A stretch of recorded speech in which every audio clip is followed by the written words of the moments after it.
সুন্দর, মোটা সোটা লম্বা চওড়া সবকিছু আছে।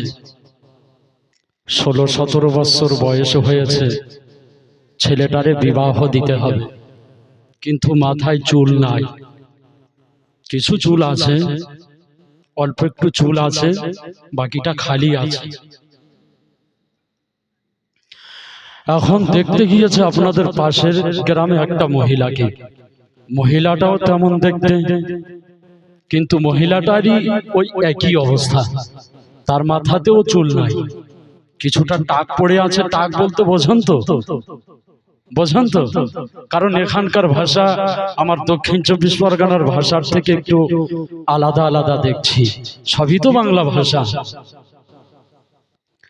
এখন এদিকে সলিমউদ্দিনের আব্বা যিনি আছেন, সন্তানদের বিবাহ দিতে হবে, সন্তান বিবাহের বয়স হয়ে গেছে তার, তা ওদিকে সকিনাকে দেখতে গিয়েছেন, সাথে একটা মেয়েকেও নিয়েছেন। গিয়ে সকিনাকে পছন্দ হয়ে গেছে। যে মহিলাটি ছিল, মহিলাটি এখন বলছে, মা তোমার মাথাটা একটু দেখাও তো দেখি, ওর মাথা তো টাক পড়ে আছে। তো মহিলাটি লজ্জাতে মাথা দেখাতে চাচ্ছে না। অবশেষে মাথা খুলে দেখলেন যে মাথাতে চুল নাই। বলেন তো ওই মহিলাটারে নিজ সন্তানের সাথে বিবাহ দেবে কেউ? দেবে কেউ? কেন দেবে না? দেখতে তো সুন্দর, আমাদের এই পরিবেশটা, এই মাহফিলটা দেখতে খুবই সুন্দর, কিন্তু এই মাঝখানে মাঝখানে টাক পড়ে আছে না, আল্লাহ কবুল করবেন তো? আমরা যদি ওই মহিলাটারে কবুল না করি, তো আমাদের এই টাক পড়া মাহফিলকে আল্লাহ কবুল করবেন? এজন্য সবাইকে আমি একটু কষ্ট দেব, একটু একটু এগিয়ে আসেন, আর খালি জায়গাগুলিকে পূরণ করেন। ইন্নাল হামদালিল্লাহি ওয়াসসালাতু ওয়াসসালামু আলা মান লা নাবিয়্যা বা'দা الذي يحمد حمدا بعد حمده وآله وأصحابه وأهل بيته أجمعين. أعوذ بالله من الشيطان الرجيم. بسم الله الرحمن الرحيم. وما أرسلناك إلا رحمة للعالمين. القرآن. وقال النبي صلى الله عليه وسلم من أحب سنتي فقد أحبني ومن أحبني كان معي في الجنة. الحديث. সর্বাগ্যে সর্বপ্রথম প্রশংসা জ্ঞাপন করি মহান করুণাময় আল্লাহ সুবহানাহু ওয়া তাআলার দরবারে, যে রব্বুল আলামিন আমাকে আপনাকে এ পবিত্র মাহফিলে বসার, কিছু বলার ও কিছু শোনার তৌফিক দান করে ধন্য করেছেন। সেই রব্বুল আলামিনের দরবারে চির কৃতজ্ঞ চিত্তে তার কৃতজ্ঞতা আদায় করি।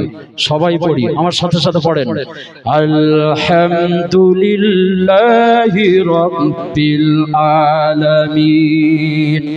এরপর যারাই সেই মহান মানবের প্রতি অসংখ্য দরুদ ও সালাম, যিনি গোটা বিশ্ব তথা সমগ্র জগতের রাহমাতুল লিল আলামিন, যেনার প্রশংসা করতে গিয়ে স্বয়ং রব্বুল আলামিন পবিত্র কোরআনুল মাজিদের মধ্যে ঘোষণা করলেন, ইন্নাকা লাআলা খুলুকিন আযীম। চিৎকার দিয়ে এখন আল্লাহু আকবার। মহান রব্বুল আলামিন বললেন, নবী হ্যাঁ আপনি পুত পবিত্র, নিশ্চয়ই আপনি উত্তম চরিত্রের উপর প্রতিষ্ঠিত। সেই রাসূলের শানে দরুদের নজরানা পেশ করি, সবাই পড়ি সাল্লাল্লাহু আলাইহি ওয়াসাল্লাম। এরপর জানাই সম্মুখে উপবিষ্ট বয়োজ্যেষ্ঠ সমবয়স্ক সকল পর্যায়ে আমার দিন দরদি মুসল্লিয়ানে কেরাম এবং পর্দার আড়ালে আমার ধার্মিকা মা ও বোনদেরকে জানাই অন্তরের অন্তরস্থল থেকে প্রেম প্রীতি ভালোবাসা অভিনন্দন স্নেহাশিস জানিয়ে নিজ অযোগ্যতা ও দুর্বলতাকে প্রকাশ করে কিছু বলার প্রয়াস রাখছি। ওমা তাওফিকি ইল্লা বিল্লাহ। সর্বপ্রথম পবিত্র কোরআন মাজিদ থেকে আমি একটা আয়াত তেলাওয়াত করেছি, সাথে সাথে একটা হাদিস আপনাদের সম্মুখে পেশ করেছি। আল্লাহ রাব্বুল আলামিন আমার আপনার নবীকে এ ধারাতে পাঠিয়েছেন। আমরা সবাই জানি যে যুগে যুগে মহান রব্বুল আলামিন নবী ও রাসূলগণকে পৃথিবীর জমিনে পাঠিয়েছেন, সাথে সাথে কিতাব ও নাজিল করেছেন। এর উদ্দেশ্য কি জানেন? এর উদ্দেশ্য হলো ন্যায় নীতি প্রতিষ্ঠা করা, ঠিক কি না? হ্যাঁ, আর এটাই হলো মূল নীতি। মহান রব্বুল আলামিন বলেন, আমি রব্বুল আলামিন নবী মুহাম্মদুর রাসূলুল্লাহ সাল্লাল্লাহু আলাইহি ওয়াসাল্লামকে কয়েকটা কাজ দিয়া পৃথিবীর জমিনে পাঠিয়েছি। এক নম্বর কাজ হলো পবিত্র কুরআনুল মাজিদ তিলাওয়াত করা। দ্বিতীয় নম্বর কাজ হলো মানুষের অন্তর সাফ করা। তৃতীয় নম্বর কাজ হলো আপনার কোরআনে কারীম শিক্ষা দেওয়া। রাসূল যদি পৃথিবীর জমিনে না আসতেন আমি আপনি কিন্তু কোরআনে কারীম শিক্ষা করতে পারতাম না। পারতাম কি? হ্যাঁ কি না? উত্তর দেন। হ্যাঁ। চতুর্থ নাম্বার কাজ হলো মহান রব্বুল আলামিন বললেন, চতুর্থ নাম্বার যে কাজটা আমি রাসূলুল্লাহকে দিয়ে পাঠিয়েছি সেই কাজটা হলো হাদিস ও সুন্নাহ শিক্ষা দেওয়া। আর সেই হাদিস সুন্নাহ কোথায় শিক্ষা দেওয়া হয় বলেন তো? মাদ্রাসায়, ঠিক কিনা? হ্যাঁ, এ তো আপনাদেরই দেশের মাদ্রাসা নাকি? আমি তো অনেক দূর থেকে এসেছি, তো আপনাদের দেশের মাদ্রাসা, একে সাজিয়ে রাখবে কারা? আমরা অনেক দূর থেকে এসে সাজাতে পারবো কি? পারবো না। সাজাতে গেলেই আপনাদের সাজাতেই হবে। তো সাজাতে গেলে কেমন করে সাজাবেন? এর জন্য অর্থের প্রয়োজন, ঠিক না? এই চারটা কাজ দিয়ে মহান রব্বুল আলামিন নবী মুহাম্মদুর রাসূলুল্লাহ সাল্লাল্লাহু আলাইহি ওয়াসাল্লামকে এ ধরাতে পাঠিয়েছেন। আল্লাহ রব্বুল আলামিন বললেন, হে আমার বান্দা বান্দি শোনো, আমি রব্বুল আলামিন মুহাম্মদুর রাসূলুল্লাহকে তোমাদের কাছে পাঠাইয়া তোমাদের উপর বড় অনুগ্রহ করেছি। চিৎকার দিয়ে বলো আল্লাহু আকবার। এ শ্রেষ্ঠ নবীকে আমরা মহান রব্বুল আলামিনের পক্ষ থেকে শ্রেষ্ঠ উপহার হিসাবে পেলাম। তাই একবার সবাই সেই মহান রব্বুল আলামিনের শুকরিয়া আদায় করি।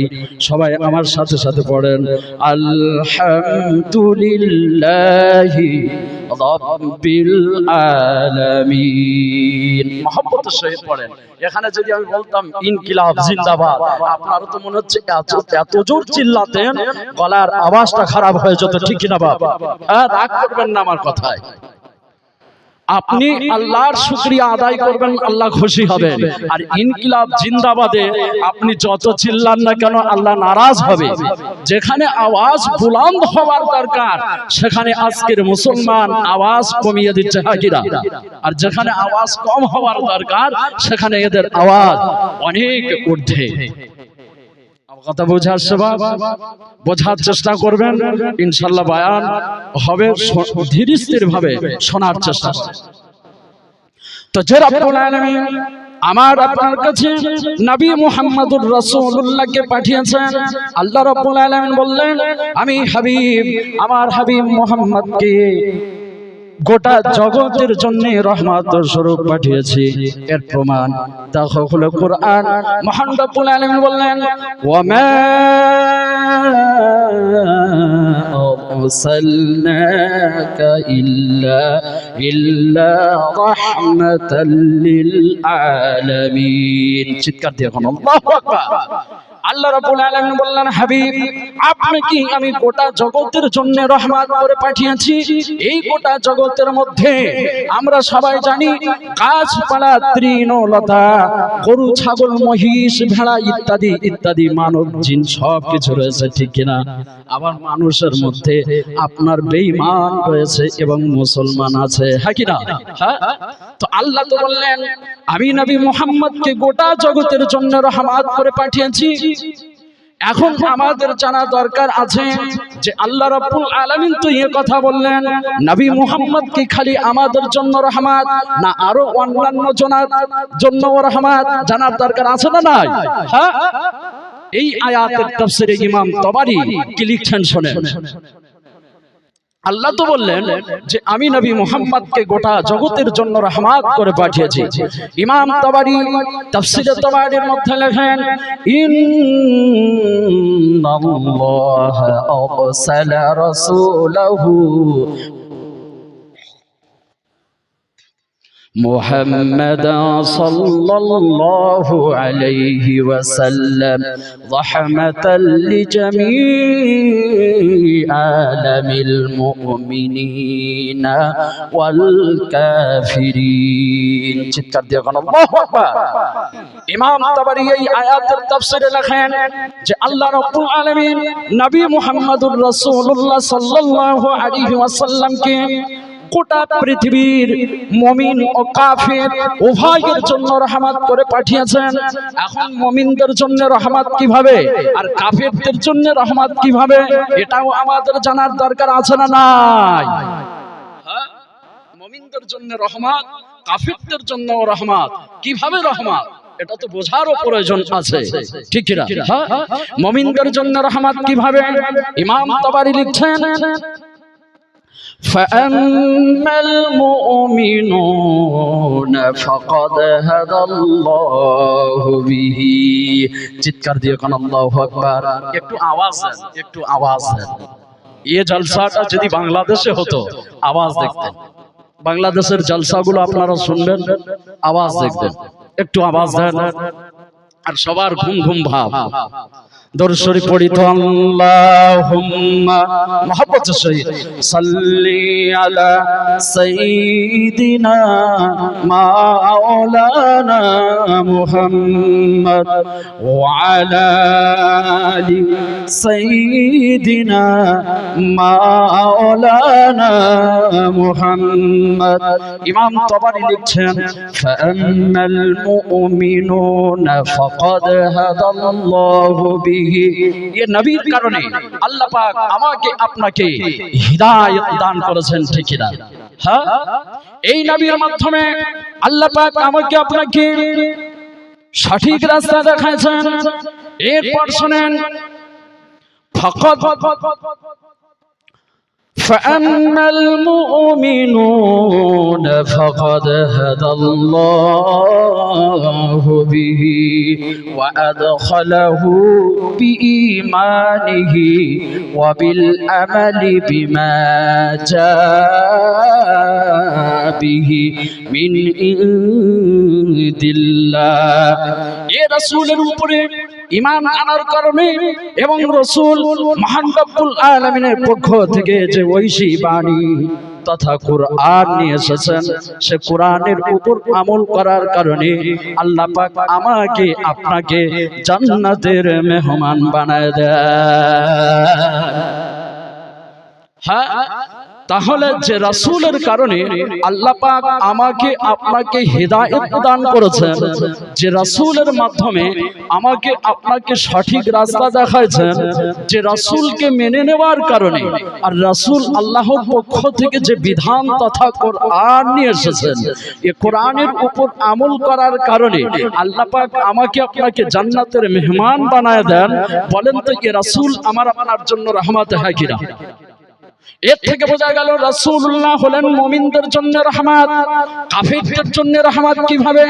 ইমাম তাবারী লিখছেন ফাআম্মাল কাফিরুন يعصون فقد دفع آجلا بلاء الذي كان ينزل من المكذبات رسلنا من قبل চিৎকার দিয়ে কোন সুবহানাল্লাহ। ইমাম তাবারী লিখেন যে আমাদের নবীর পূর্বে যত নবী ও রাসূলগণকে মহান রব্বুল আলামিন পৃথিবীর জমিনে পাঠিয়েছিলেন, সমস্ত নবী ও রাসূলকে দারুণ নত স্বীকার করার কারণে তাদের উম্মতে দাওয়াত, উম্মত হলো দুই প্রকার। কয় প্রকার বললাম? উম্মত হলো দুই প্রকার। এক নম্বর হলো উম্মতে ইজাবা। ইজাবা শব্দের এখানে শাব্দিক অর্থ করা হয়েছে যারা ইসলামকে কবুল করেছেন এদেরকে বলা হয় উম্মতে ইজাবা। আর একটা হলো উম্মতে দাওয়াত, যারা ইসলাম ধর্মকে কবুল করেন নাই এদেরকে উম্মতে দাওয়াত বলা হয়। তো আমাদের নবীর পূর্বে যত নবী ও রাসূলগণকে আল্লাহ রাব্বুল আলামিন পৃথিবীর জমিনে পাঠিয়েছিলেন, সমস্ত নবী ও রাসূলকে দারুণ নত স্বীকার করার কারণে সমস্ত কাফেরদেরকে কিন্তু আল্লাহ সমূলে নগদ আযাব দিয়া ধ্বংস করে দিয়েছিলেন, ঠিক কিনা? আপনারা শুনেছেন মুসা নবীর ওয়াকিয়া, নূহ নবীর ওয়াকিয়ার দিকে আমি যাচ্ছি না।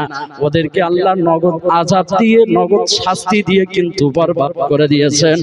পৃথিবীর কোন ইতিহাস প্রমাণ করতে পারবে না যে আমার আপনার নবীর উম্মতে দাওয়াত যারা ছিলেন তথা কাফির যারা ছিলেন এদেরকে আল্লাহ নগদ আযাব দিয়ে ধ্বংস করে দিয়েছেন। পৃথিবীর কোন ইতিহাস প্রমাণ করাতে পারবে না, ঠিক কিনা? কারণ কি? আমার আপনার নবী কাফিরদের জন্য রহমত, কাফিরদের জন্য রহমত হওয়ার কারণে আমার আপনার নবীকে প্রচুর অত্যাচার করেছেন। আপনারা শুনেছেন নামাজ পড়ছেন, নামাজ পড়া অবস্থায় রাসূলের গায়ের উপরে উঠে নাড়ি ভুঁড়ি চাপিয়ে দিয়েছেন, ঠিক কিনা? হ্যাঁ,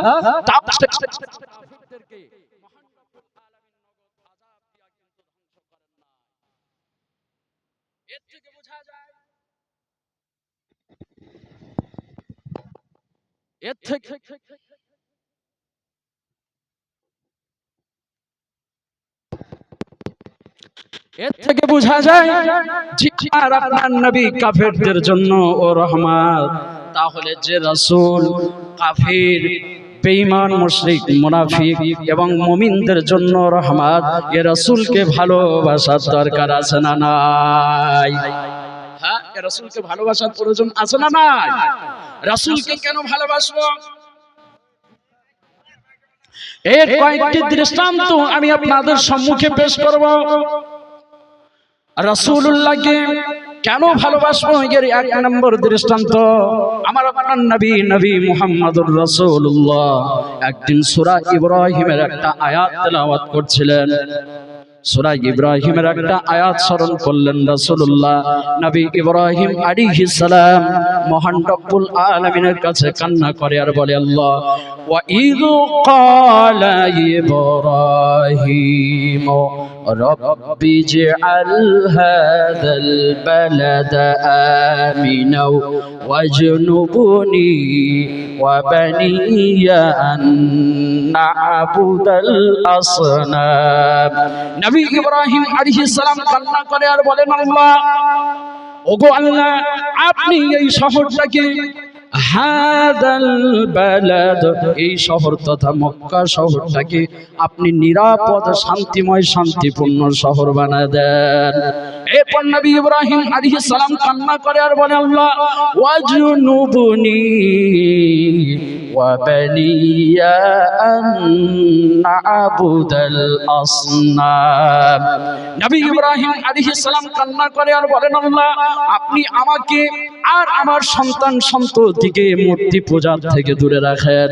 মূর্তি সবাই বুঝতে পেরেছেন তো? মূর্তি, দেবদেবী, ঠাকুর, প্রতিমা। আমরা এখানে যতজন আছি বলেন তো, যেনাদেরই সন্তান আছে কেউ কোনোদিন সন্তানদের জন্য দোয়া করছি যে আল্লাহ আমার সন্তানটার নামাজি, পরহেজগার, মুত্তাকিন বানিয়ে দেন? কেউ কি এ দোয়া করেছি যে আল্লাহ আপনি আমার সন্তানটাকে বড় আলেম বানিয়ে দেন? কেউ কি এ দোয়া করেছি যে হে আল্লাহ আপনি আমার সন্তানটাকে চুরি ডাকাতি জিনা সমস্ত রকম খারাপ কাজ থেকে আপনি বাঁচিয়ে রাখেন? যদি দোয়া না করে থাকেন, দোয়া করবেন নিজ সন্তানের জন্য।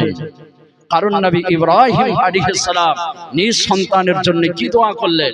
যে আল্লাহ আপনি আমাকে আর আমার সন্তান সন্ততিকে মূর্তি পূজা থেকে দূরে রাখবেন। কারণ কি? রব্বি ইন্নাহুন্না আদলালনা কাসীরাম মিনান নাস। নবী ইব্রাহিম আলাইহিস সালাম বলেন আল্লাহ এই সমস্ত প্রতিমারা আপনার অধিকাংশ বান্দা বান্দীদেরকে পথভ্রষ্ট করে দিয়েছেন। ফামা তাবিআনি ফাইন্নাহু মিন্নি। অতএব আল্লাহ নবী ইব্রাহিম আলাইহিস সালাম কান্না করে আর বলে আল্লাহ যারা আমি নবী ইব্রাহিম আমার ইত্তেবা করে আমার অনুসরণ করে তারাই তো আমার দলভুক্ত হইয়া যায়। ওয়ামান আসানি ফাইন্নাকা গফুরুর রহিম। এরপর নবী ইব্রাহিম আলাইহিস সালাম কান্না করে আর বলে আল্লাহ যারা আমার অবাধ্যতা করে আপনি তো ক্ষমাশীল দয়াবান আল্লাহ। নবী ইব্রাহিম আলাইহিস সালাম উম্মতে দাওয়াত তথা বেঈমান কাফির মুশরিক মুনাফিকদের জন্য কিন্তু বদদোয়া করলেন না। বদদোয়া করেছেন? বদদোয়া যদি করেন তাহলে কোরআনের ভাষায় নবী ইব্রাহিম আলাইহিস সালামের কথা তো আল্লাহ উল্লেখ করলেন। হ্যাঁ, এ বলে নবী ইব্রাহিম আলাইহিস সালাম নিজ উম্মতের মায়ায় কান্না করে আমার আপনার নবী মুহাম্মদুর রাসূলুল্লাহ সাল্লাল্লাহু আলাইহি ওয়াসাল্লাম এই আয়াতটা স্মরণ করার পর রাসূলুল্লাহ সাল্লাল্লাহু আলাইহি ওয়াসাল্লাম সূরা মায়েদার একটা আয়াত স্মরণ করলেন। নবী ঈসা আলাইহিস সালাম কান্না করে নিজ উম্মতের মায়ায়। নবী ঈসা আলাইহিস সালাম বলেন আল্লাহ وَإِن تُعَذِّبْهُمْ فَإِنَّهُمْ عِبَادُكَ। নবী ঈসা আলাইহিস সালাম কান্না করে আর বলে আল্লাহ যদি আপনি তাদেরকে শাস্তি দেন তাহলে তারাও তো আপনার বান্দা। চিৎকার দিয়ে কোন সুবহানাল্লাহ। আচ্ছা বলেন আল্লাহ যদি আমাদেরকে শাস্তি দেন আমরা কি আল্লাহর বান্দা না? বান্দা তো। তাই নবী ঈসা আলাইহিস সালাম এই কথা মহান রব্বুল আলামিনের কাছে বললেন। তারপর নবী ঈসা আলাইহিস সালাম কি বলছেন শুনেন। وَإِن تَغْفِرْ لَهُمْ فَإِنَّكَ أَنْتَ الْعَزِيزُ الْحَكِيمُ। আর আল্লাহ যদি আপনি তাদেরকে ক্ষমা করে দেন তাহলে আপনি তো পরাক্রান্তশীল ও মহাবিজ্ঞ। এ বলে নবী ঈসা আলাইহিস সালাম কান্না করে আমার আপনার নবী মুহাম্মদুর রাসূলুল্লাহ দুইটা আয়াত স্মরণ করলেন। একটা হলো সূরা ইব্রাহিমের আয়াত আর একটা হলো সূরা মায়েদার আয়াত। নবী ইব্রাহিম আলাইহিস সালাম কান্না করেন নিজ উম্মতের মায়ায়, নবী ঈসা আলাইহিস সালাম কান্না করেন নিজ উম্মতের মায়ায়। আমার আপনার নবী মুহাম্মদুর রাসূলুল্লাহ আর থাকতে পারলেন না, উম্মতের এত মায়া। রাসূলুল্লাহ সাথে সাথে ফারাফা ইয়াদাইহি ফাকালা আল্লাহুম্মা উম্মতি উম্মতি ফাবাকা। চিৎকার দিয়ে কোন সুবহানাল্লাহ। কেমন নবী ছিলেন আমার আপনার নবী? রাসূলুল্লাহর সাথে সাথে কি করলেন? ফারাফা ইয়াদাইহি। ইয়াদুন শব্দ এর দ্বিবচন হচ্ছে ইয়াদানে। এখানে হালাতে নাসবিতে থাকার কারণে ইয়াদাইহি হয়ে গেছে। ইয়াদাইহি অর্থাৎ দুইখানা হাত। রাসূলুল্লাহ সাল্লাল্লাহু আলাইহি ওয়াসাল্লাম দুইখানা হাত উত্তোলন করে আল্লাহর কাছে কয় আল্লাহুম্মা উম্মতি উম্মতি। ও আল্লাহ আমার উম্মত আমার উম্মতের অবস্থা কি হবে আল্লাহ? এই বলে রাসূলুল্লাহ সাল্লাল্লাহু আলাইহি ওয়াসাল্লাম ফাবাকা বাকা ইয়াবকি বাকান। এটা হচ্ছে বাবে দরাবাত থেকে। এই শব্দের শাব্দিক অর্থ হলো রোনা জারি করা। রাসূলুল্লাহ সাল্লাল্লাহু আলাইহি ওয়াসাল্লাম কান্না করতে আরম্ভ করে দিলেন, রোনা জারি করতে আরম্ভ করে দিলেন। মহান রব্বুল আলামিনের মহাসমুদ্রে, রহমতের সমুদ্রে জোশ মেরে উঠল। মহান রব্বুল আলামিন জিবরিল আমিনকে সাথে সাথে বললেন, জিবরিল যাও যাও যাও, ইযহাব ইলা মুহাম্মদ, ও জিবরিল যাও যাও যাও, আমার হাবিবের কাছে যাও। হাবিবের কাছে যাইয়া বাকা, তার কান্নার কারণ জিজ্ঞাসা করেন। আচ্ছা বলেন তো দেখি, আল্লাহ কি জানতেন না যে নবী মুহাম্মদুর রাসূলুল্লাহ কেন কান্না করছে? আল্লাহ কি জানেন না? বলেন, জানেন তো? জানার সত্ত্বেও মহান রব্বুল আলামিন কেন জিবরিলকে পাঠাইলেন? প্রশ্ন হবে কি হবে না? এর থেকে বোঝা যায় প্রত্যেকটা জিনিসের মহান রব্বুল আলামিন একটা সিস্টেম করেছেন, একটা নিয়ম করেছেন, একটা নীতি বিধান করে দিয়েছেন। আল্লাহ রাব্বুল আলামিন নিজ নিজ নীতি বিধানের উপরে আমল করছেন। এজন্যই মহান রব্বুল আলামিন জিবরিল আমিনকে পাঠিয়ে দিলেন। জিবরিল আমিন আয়েশা আমার আপনার নবীর কাছে সালাম করলেন, আসসালামু আলাইকুম ইয়া রাসূলুল্লাহ। রাসূলকে সালাম করলেন। সালাম করার পর আল্লাহ তো হুকুম করেছেন জিবরিলকে, ফাসআল ইন বাকা, জিজ্ঞাসা করো আমার হাবিবকে, আমার হাবিব কেন কান্না করে, হাবিবকে জিজ্ঞাসা করো। জিবরিল আমিন জিজ্ঞাসা করলেন। জিজ্ঞাসা করার সাথে সাথে আমার আপনার নবী মুহাম্মদুর রাসূলুল্লাহ উত্তর দিচ্ছেন, ও ভাই জিবরিল শোনো,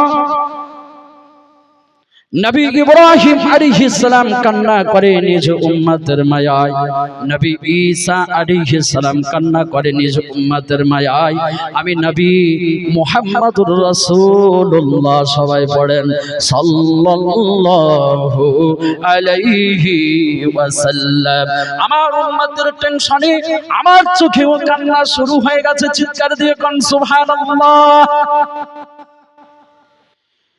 জিবরিল আমিনকে খবর শোনা মাত্র মহান রব্বুল আলামিনের কাছে যাইয়া কয়, আল্লাহ আপনার হাবিব এই কারণে কান্না করে। আল্লাহ রাব্বুল আলামিন বললেন, জিবরিল আবার তুমি যাও আমার হাবিবের কাছে, যাইয়া আমার হাবিবকে জানায় দাও যে কিয়ামতের কঠিন ময়দানে আপনার একটা উম্মতের মাধ্যমে আপনাকে অসন্তুষ্ট করা হবে না।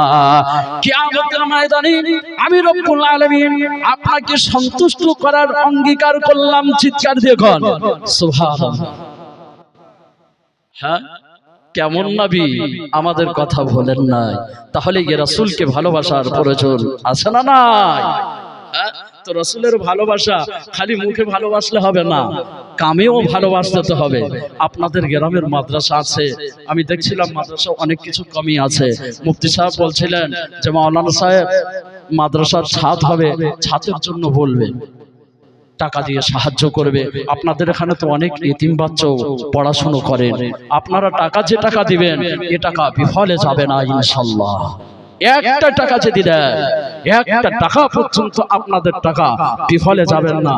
এই তো মনে হচ্ছে আমাদের হযরত সাহেব বসে আছেন, ইনি তো মাদ্রাসা করেছেন। হ্যাঁ, এনার ওসিলায়, এটা খোড়াপাড়া গ্রাম না? খোড়াপাড়ার এলাকাবাসী বড়ই ভাগ্যবান, আর যাদের ওসিলায় হইল কায়েম জান্নাতের বাগান। চিৎকার দিয়ে কোন সুবহানাল্লাহ।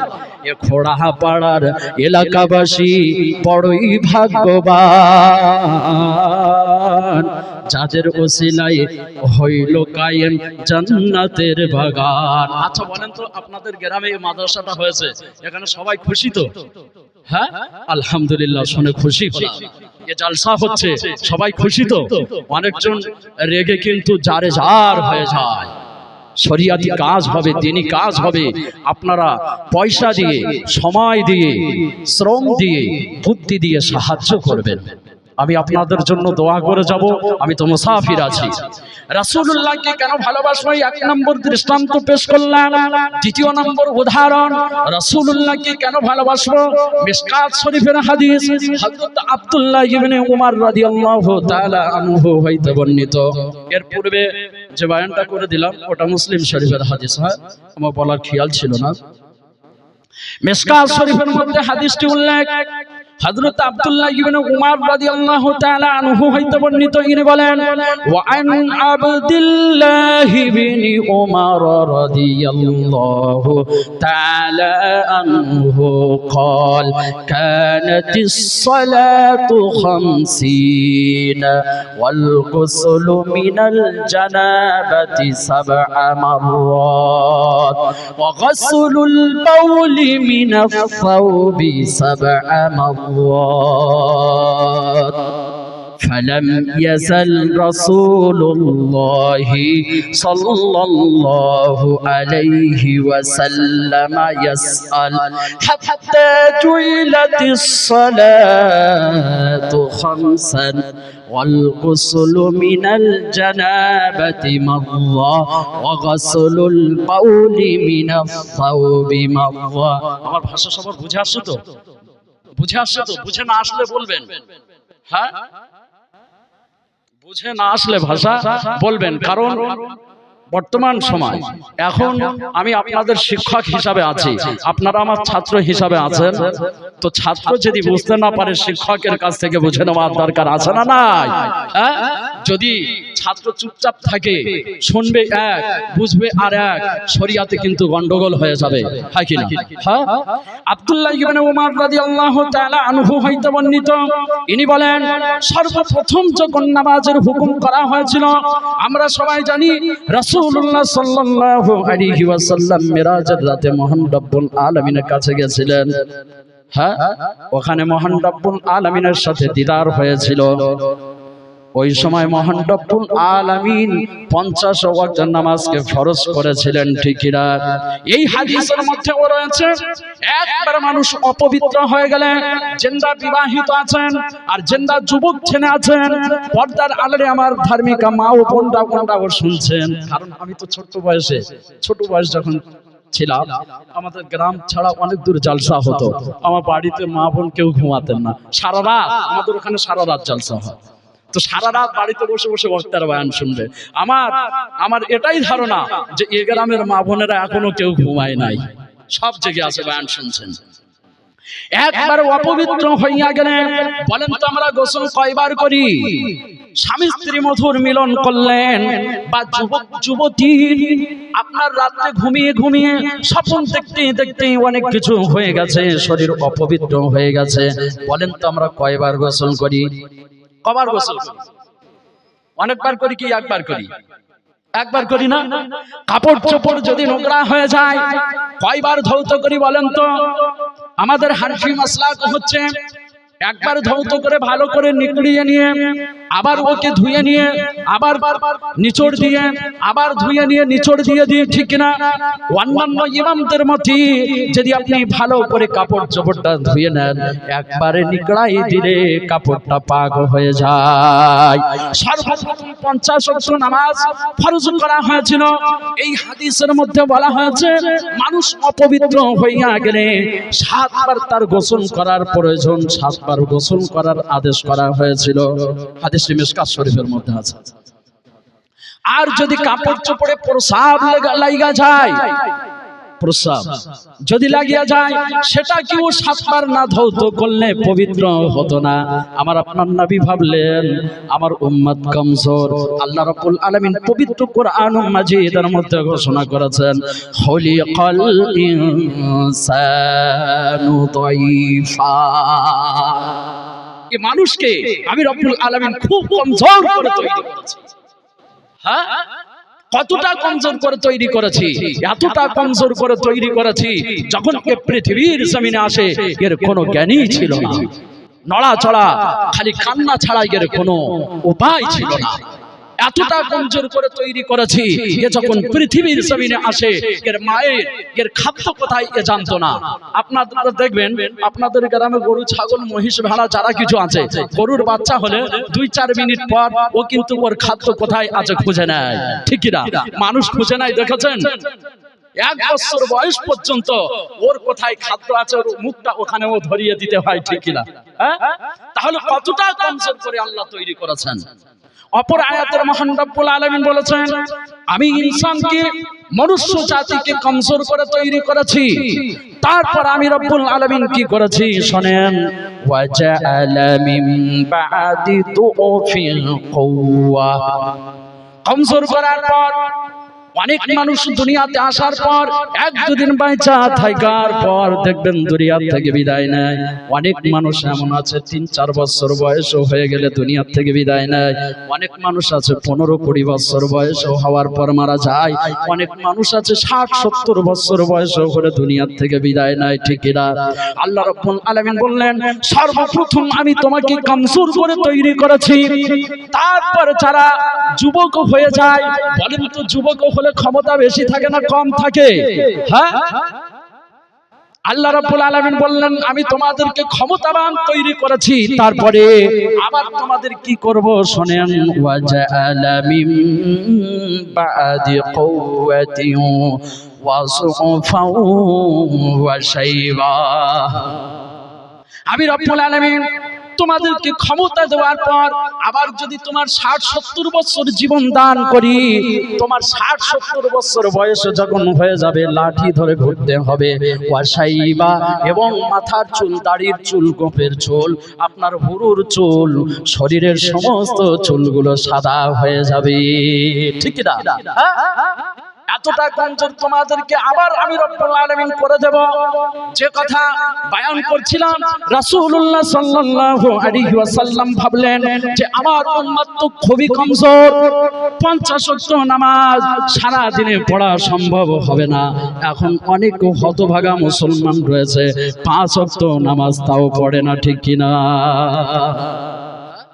50 ওয়াক্ত তো দূরের কথা, 5 ওয়াক্ত করা হয়েছে সারা দিনে, তাও সময় একেবারে ছাড় রেখে রেখে করা হয়েছে। আপনি ফজরের সময় দেখবেন প্রতিটি মানুষ, হাদিস শরীফের মধ্যে এসে রাসূলুল্লাহ সাল্লাল্লাহু আলাইহি ওয়াসাল্লাম ঘোষণা করেছেন যে ঈশা পর যদি দ্বীনি মাহফিল হয়, দ্বীনি আলাপ আলোচনা হয়, তাহলে তোমরা সেগুলো শ্রবণ করবে, ইলম অর্জন করবে। আর যদি দ্বীনি কাজ না হয়, অন্য কোনো কাজে লিপ্ত না হয়ে তাড়াতাড়ি খাবেন, ঈশার নামাজ পড়বেন, শুয়ে পড়বেন। কিন্তু আমাদের যুবকেরা কি করে, রাত 12টা-1টা পর্যন্ত মোবাইলে হ্যালো করছে, সকালে আব্বু ডাকছে, ওর ঘুম ভাঙছে না, ঠিক না? হ্যাঁ, যে ব্যক্তিটি 8টা-9টার সময় শুয়ে যাবে, আমি তো গ্যারান্টি দিয়ে বলতে পারি ওর ঘুমটা রাত 3টে-3:30টার সময় পূরণ হয়ে যাবে। কারণ আমি তো আমার মাদ্রাসা লাইফের কথা বলছি। আমি রাত 2টোর সময় শুই, আবার 5টার সময় উঠে যাই, আবার কটার সময় উঠে যায়। এই 3 ঘন্টায় আল্লাহ আমার ঘুমকে পুরা করে দেন। তো আপনাদের ঘুম পুরা করবে না? হ্যাঁ, পুরা করে দিবেন আল্লাহ।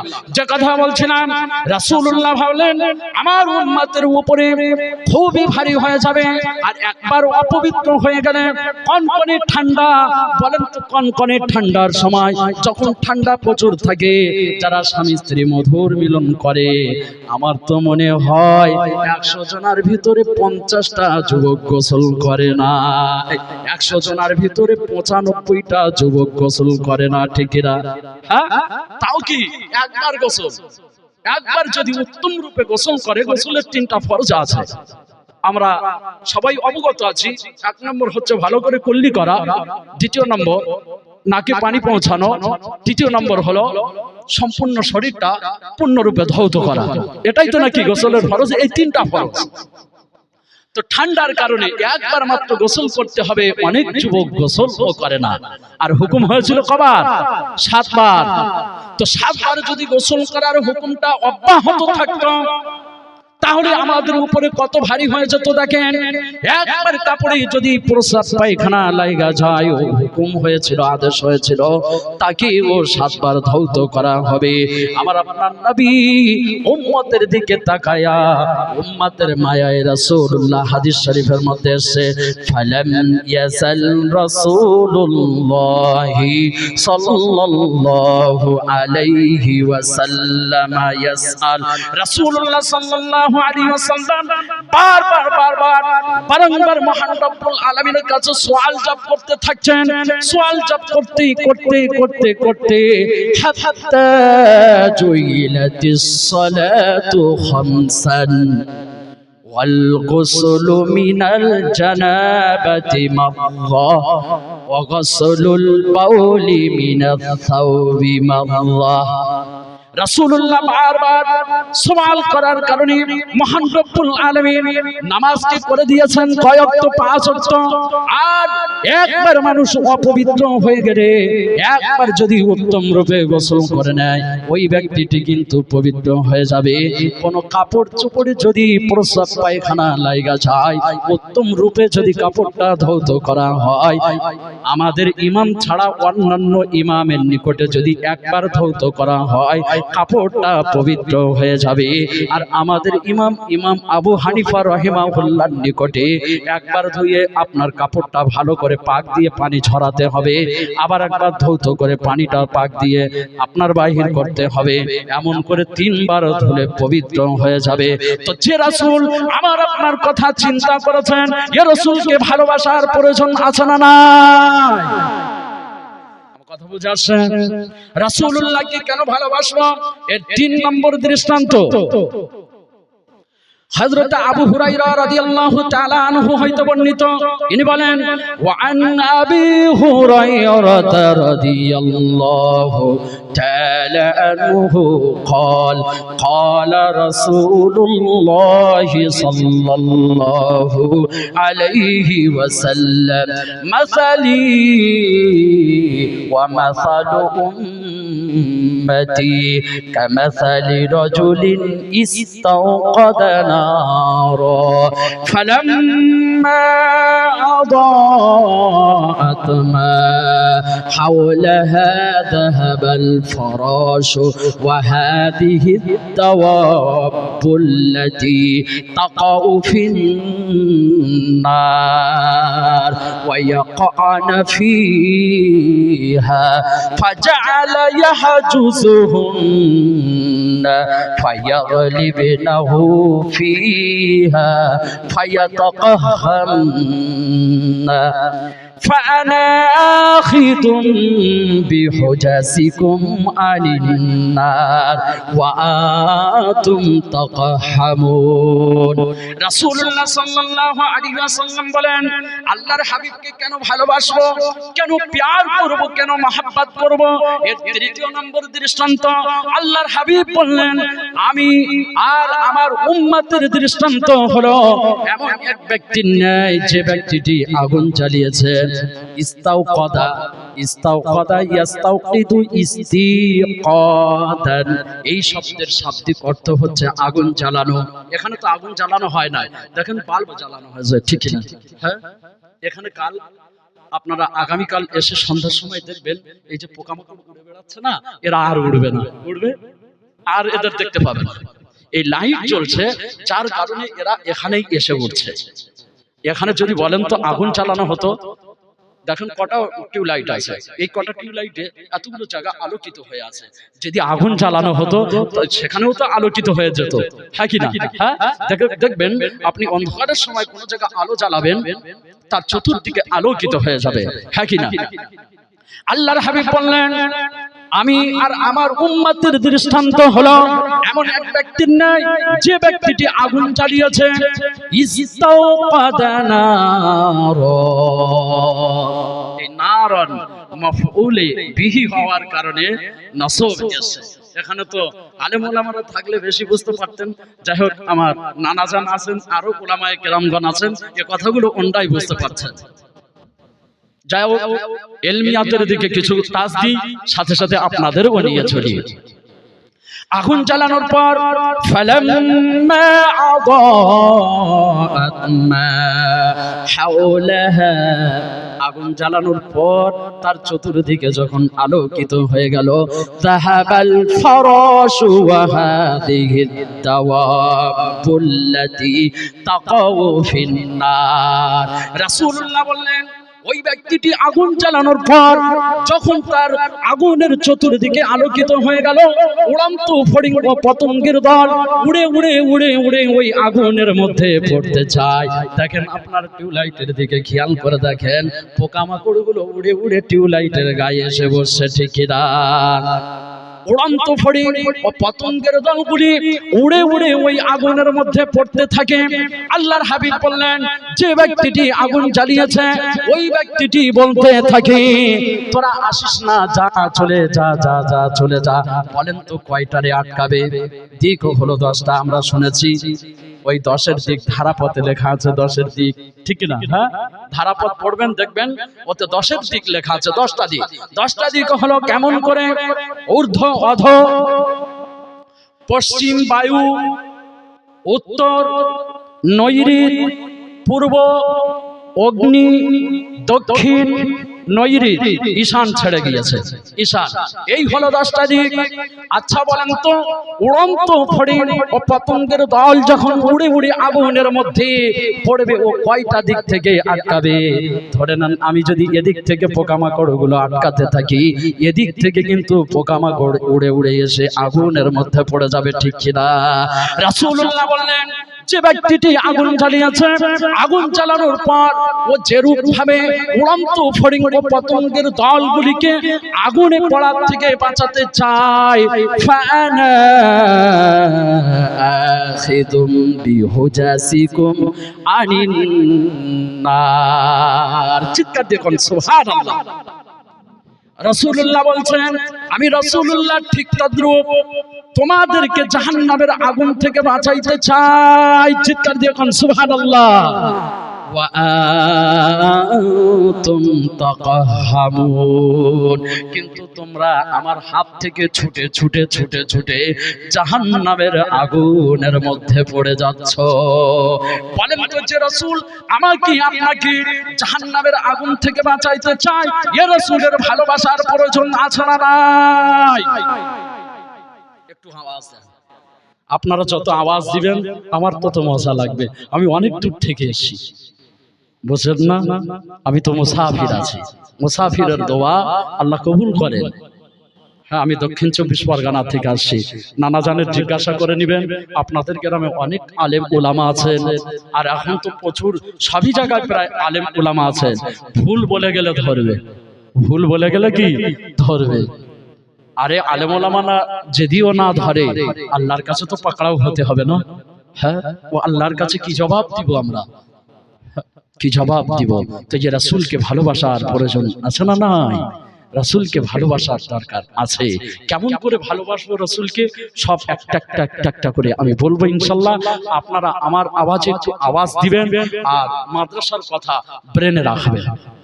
মাদ্রাসার কথা একটু ব্রেনে রাখবেন, কারণ আপনাদেরই দেশের মাদ্রাসা।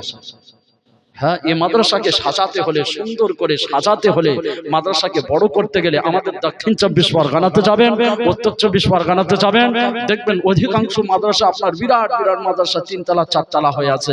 এই তো আপনার নানাজানের নাতি যিনি আছেন মুত্তাকিন, আমরা এই বছর 2 জন সাহারানপুর থেকে ফারিগ হয়ে এসেছি, মাজাহির উলুম, ওখান থেকে ফারিগ হয়ে এসেছি। মুত্তাকিন পড়েছে বুড়ির পুকুর, জামপুর। জামপুর মাদ্রাসা দেখেছেন আপনারা, নেটে দেখবেন কত বড় মাদ্রাসা। আপনাদের কি আশা হয় না যে আমাদের মাদ্রাসাটাও আমরা অন্যান্য গ্রামের মতো, অন্যান্য জায়গার মাদ্রাসার মতো বড় করে তুলব? আপনাদের এই আশা নেই? হ্যাঁ, যদি আশা থাকে তাহলে তো অর্থ দিয়ে সাহায্য করতে হবে, হ্যাঁ কি না? হ্যাঁ, রাসূলুল্লাহকে কেন ভালোবাসবো এর 3য় নম্বর দৃষ্টান্ত দিয়ে দিলাম। রাসূলুল্লাহকে কেন ভালোবাসবো এর 4র্থ নম্বর দৃষ্টান্ত শোনেন। আল্লাহর হাবিব কাফেরদের কাছে তাওহীদের দাওয়াত দিতে গেলেন। কথাগুলো ভালো করে শুনবেন, খুব গুরুত্বপূর্ণ আলোচনা হচ্ছে এবং শুনে আমল করার চেষ্টা করবেন। আল্লাহর হাবিব কাফেরদের কাছে দাওয়াত দিতে গেলেন, কাফেররা ঈমান আনে নাই, ফলে রাসূলুল্লাহ খুবই কষ্ট পান। রাসূলুল্লাহের কষ্ট দেখা মহান রব্বুল আলামিন পবিত্র কোরআন মাজিদের মধ্যে আয়াত নাযিল করলেন।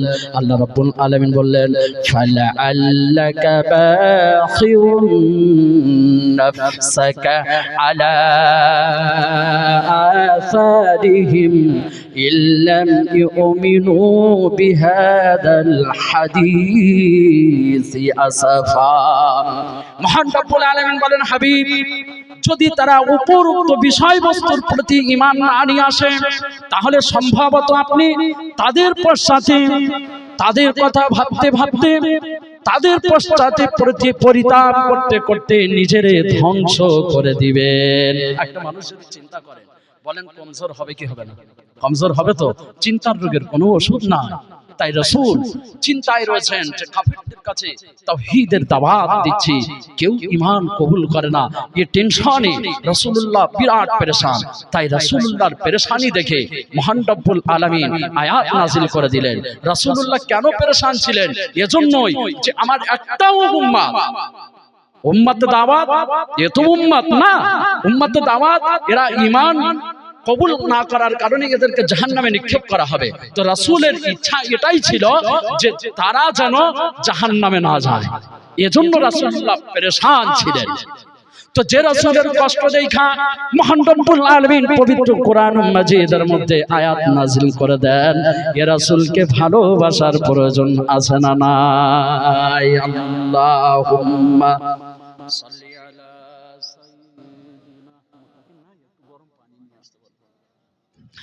মাওলানা মুহাম্মদ ওয়া আলা আলি সাইয়্যিদিনা মাওলানা মুহাম্মদ। আপনারা কি আমার উপরে রাগ করেছেন নাকি?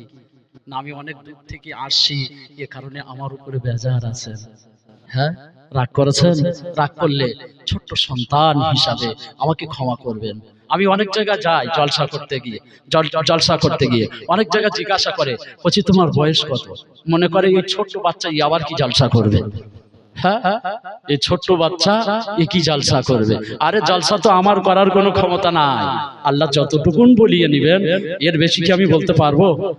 এর বেশি বলার, ও চাই সে যত বয়স হোক নাই কেন, ওর বেশি বলার ক্ষমতা কারের নয়। রাসূলুল্লাহকে কেন ভালোবাসবো? এর পঞ্চম নম্বর দৃষ্টান্ত শোনেন। আল্লাহর হাবিব, আমরা সবাই জানি, ছোট বয়সে যখন মায়ের গর্ভে থেকে দুনিয়াতে এসেছিলেন, হালিমাতুস সাদিয়া ওনাকে নিয়ে চলে এসেছিলেন কোথায়? তায়েফ থেকে তো এন্ডা গিয়েছিলেন না? এন্ডা তায়েফ থেকে গেছিলেন। তায়েফের জমিনে রাসূলুল্লাহ হালিমার দুগ্ধ পান করে যতদিন পর্যন্ত পান করেছিলেন, 2 বছর 2.5 বছর, তারপর থেকেও টোটাল রাসূলুল্লাহ 6 বছর বয়স পর্যন্ত তায়েফের জমিনে ছিলেন। 6 বছর বয়স যখন হলো, রাসূলুল্লাহ একদিন বকরি চড়াইতে গেছেন। রাসূলুল্লাহকে ফারিস্তারা নিয়ে সিনা চাক করেছেন। হযরত হালিমাতুস সাদিয়া ভাবলেন মুহাম্মদকে কেউ হয়তো ক্ষতি করে দিবে, এজন্য উনি ওনার মা আমেনার কাছে পাঠিয়ে দিয়েছিলেন। যে তায়েফের মানুষরা রাসূলুল্লাহকে সত্যবাদী আমানতদার উপাধি দিয়েছিলেন, এই তায়েফের জমিনে রাসূলুল্লাহ তাওহীদের দাওয়াত নিয়ে গেলেন। তায়েফবাসীরা কি কয় শোনেন। তায়েফবাসীরা কয় মুহাম্মদ পাগল হয়ে গেছে। তায়েফের ছোট্ট ছোট্ট বাচ্চাদেরকে ডাইকা কয় লোকটা পাগল হয়ে গেছে। তায়েফের যুবকেরা রাসূলুল্লাহকে পাগল ভাইবা পাথরের উপরে পাথর মারতে থাকে। মহান রব্বুল আলামিন বললেন, ওয়ামা সাহিবুকুম বিমাজনুন। মাজনুন শব্দের শাব্দিক অর্থ হলো, মাজনুন ইসমে মাফউল আছে, বাবে নাসারাত থেকে জান্না ইয়াজুন্নু জুনুনান। মাজনুন ইসমে মাফউলের সিগা আছে, এই শব্দের শাব্দিক অর্থ হলো পাগল। মহান রব্বুল আলামিন পবিত্র কোরআন মাজিদের মধ্যে ঘোষণা করেছেন, ওয়ামা সাহিবুকুম বিমাজনুন, তোমাদের সাথী নবী মুহাম্মদ পাগল নন। চিৎকার দিয়ে কোন সুবহানাল্লাহ। এটা কার ঘোষণা? মহান রব্বুল আলামিনের ঘোষণা। তা সত্ত্বেও তাইফের দুষ্ট যুবকেরা আমার রাসূলের উপরে পাথরের আঘাত করতে থাকে। ফলে রাসূলুল্লাহ রক্তাক্ত হয়ে যান। বুখারী শরীফের হাদিস, আল্লাহর হাবিব বলছেন রক্তাক্ত হওয়ার পর হঠাৎ আমি তাইফের জমিনে জিবরিল আমিনকে দেখতে পেলাম। فنظرت فإذا نظرت فيها হঠাৎ আমি তাইফের জমিনে জিবরিল আমিনকে দেখতে পেলাম। জিবরিল আমিন আয়েশা ফানাদানি বাবে মুফাআলাত থেকে সেগা ওয়াহিন মুযাক্কার গায়ব বাহাস ফেল মাজি মারুফ আছে। জিবরিল আমিন আমারে ডাক দিলেন, রাসূলুল্লাহ বলছেন জিবরিল আমিন আমারে ডাক দিলেন, ডাক দিয়া কয় ফাকালা ক্বাদ সামিআল্লাহু কওলা কওমিকা লাকা ওয়া মা রাদ্দু আলাইকা। রাসূলুল্লাহ বলেন জিবরিল আমারে ডাক দিয়া কয় মহান রব্বুল আলামিন আপনার কওম, আপনার গোষ্ঠী, আপনার জাতি যা কিছু আপনাকে বলেছেন, সামি আল্লাহু কওলা কওমিকা লাকা, সমস্ত কথাগুলি আল্লাহ শ্রবণ করেছেন। ওয়া মা রাদ্দু আলাইকা, এবং তাইফবাসীরা আপনার প্রতি যে বাজে মন্তব্য করেছে, যে কুধারণা করেছে, সেগুলো মহান রব্বুল আলামিন শ্রবণ করেছেন। শ্রবণ করার পর মহান রব্বুল আলামিন কি করলেন শোনেন, ওয়াকাদ বাআসাল্লাহু ইলাইকা মালাকাল জিবাল, এবং আপনার কাছে পাহাড়ের ফেরেশতাকে পাঠিয়ে দিয়েছেন। পাহাড়ের ফেরেশতাকে এজন্য পাঠিয়ে দিয়েছেন লিতা'মুরাহু বিমা শিতা ফীহিম, পাহাড়ের ফেরেশতাকে আপনার কাছে এজন্যই পাঠিয়েছেন যে আপনি পাহাড়ের ফেরেশতাকে যা হুকুম করবেন, হুকুম করার সাথে সাথে পাহাড়ের ফেরেশতা আপনার হুকুম পালন করবেন। আল্লাহর হাবিব বললেন, এরপর পাহাড়ের ফেরেশতা আমারে ডাক দিয়া কয় ফানাদানি মালাকুল জিবাল, পাহাড়ের ফেরেশতা আমারে ডাক দিলেন। ডাক দিয়া আল্লাহর হাবিব বললেন ফাসাল্লামা আলাইয়া, আমাকে সালাম করলেন। সালাম করার পর পাহাড়ের ফেরেশতা ফাকালা যালিকা, ওই সমস্ত কথা বললেন যে কথাগুলো জিবরিল আমিন আমারে বললেন। এরপর পাহাড়ের ফেরেশতা কি বলছেন শুনেন, ও আল্লাহর হাবিব আপনি যদি চান আন উতবিকা আলাইহিমুল আখশাবাইন, এই যে তাইফের দুই ধারে দুইটা বড় বড় পাহাড় দেখছো, এই দুইটা পাহাড় তাইফবাসীদের উপরে চাপায়ে তাইফবাসীদেরকে ধ্বংস করে দেব। আমার নবী কি বললেন শুনেন, ওগো আল্লাহ আপনি যদি পৃথিবীর বেঈমান মুশরিক কাফির মুনাফিকদেরকে ধ্বংস করে দেন, তাহলে আমি নবী মুহাম্মদুর রাসূলুল্লাহ কালেমায়ে তাওহীদ, সবাই আমার সাথে সাথে পড়েন, লা ইলাহা ইল্লাল্লাহু মুহাম্মাদুর রাসূলুল্লাহ। আল্লাহ এই কালেমার দাওয়াত আমি কাদের কাছে দেব? মানে কাফেররা যদি শেষ হয়ে যায়, দাওয়াত আর কাদের কাছে দেব? দেবার জায়গা আছে? রাসূলুল্লাহ বললেন দাওয়াত কাদের কাছে দেব? দরুদ শরীফ পড়েন আল্লাহুম্মা, মহব্বতের সহিত।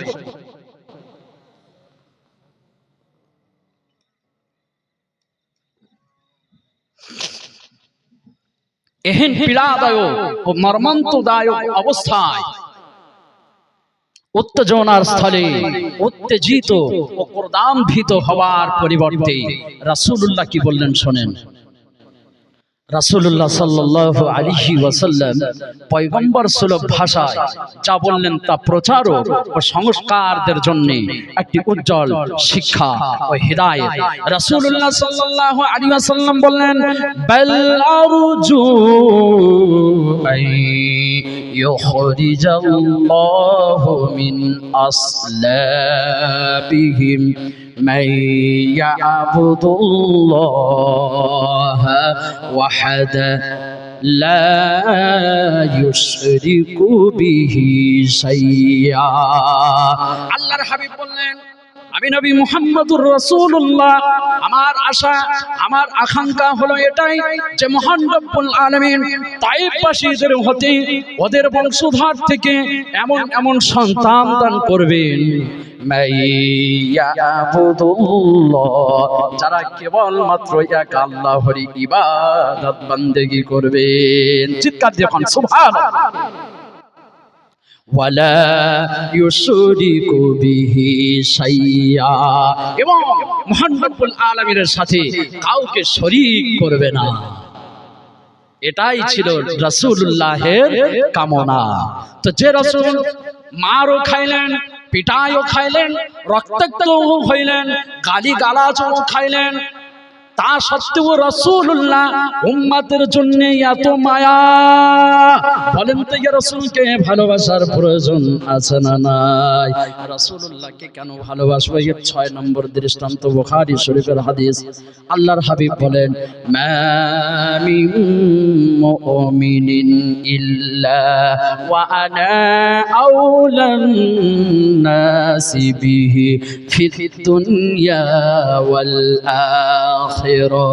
আল্লাহর হাবিব বলেন, গোটা পৃথিবীর মধ্যে যত মানব রয়েছে এদের মধ্যে যারা ইমানদার আছেন, আমি রাসূলুল্লাহ এই ইমানদারদের সবচাইতে কাছের, সবচাইতে আপনজন।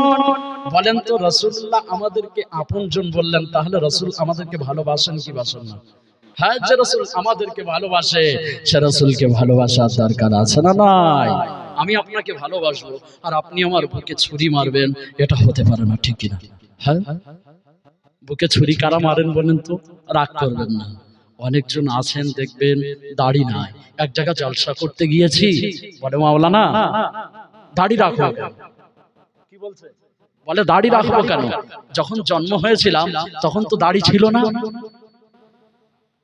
যখন বয়স হয়েছে তখন দাড়ি এসে, তো জন্ম যখন হয়েছি তখন তো দাড়ি ছিল না, এখন দাড়ি রাখবো কেন? আমি বললাম, তুমি এই প্রশ্নটা কতদিন আগে থেকে ভাবছো? তোমার প্রশ্ন তো বিরাট প্রশ্ন।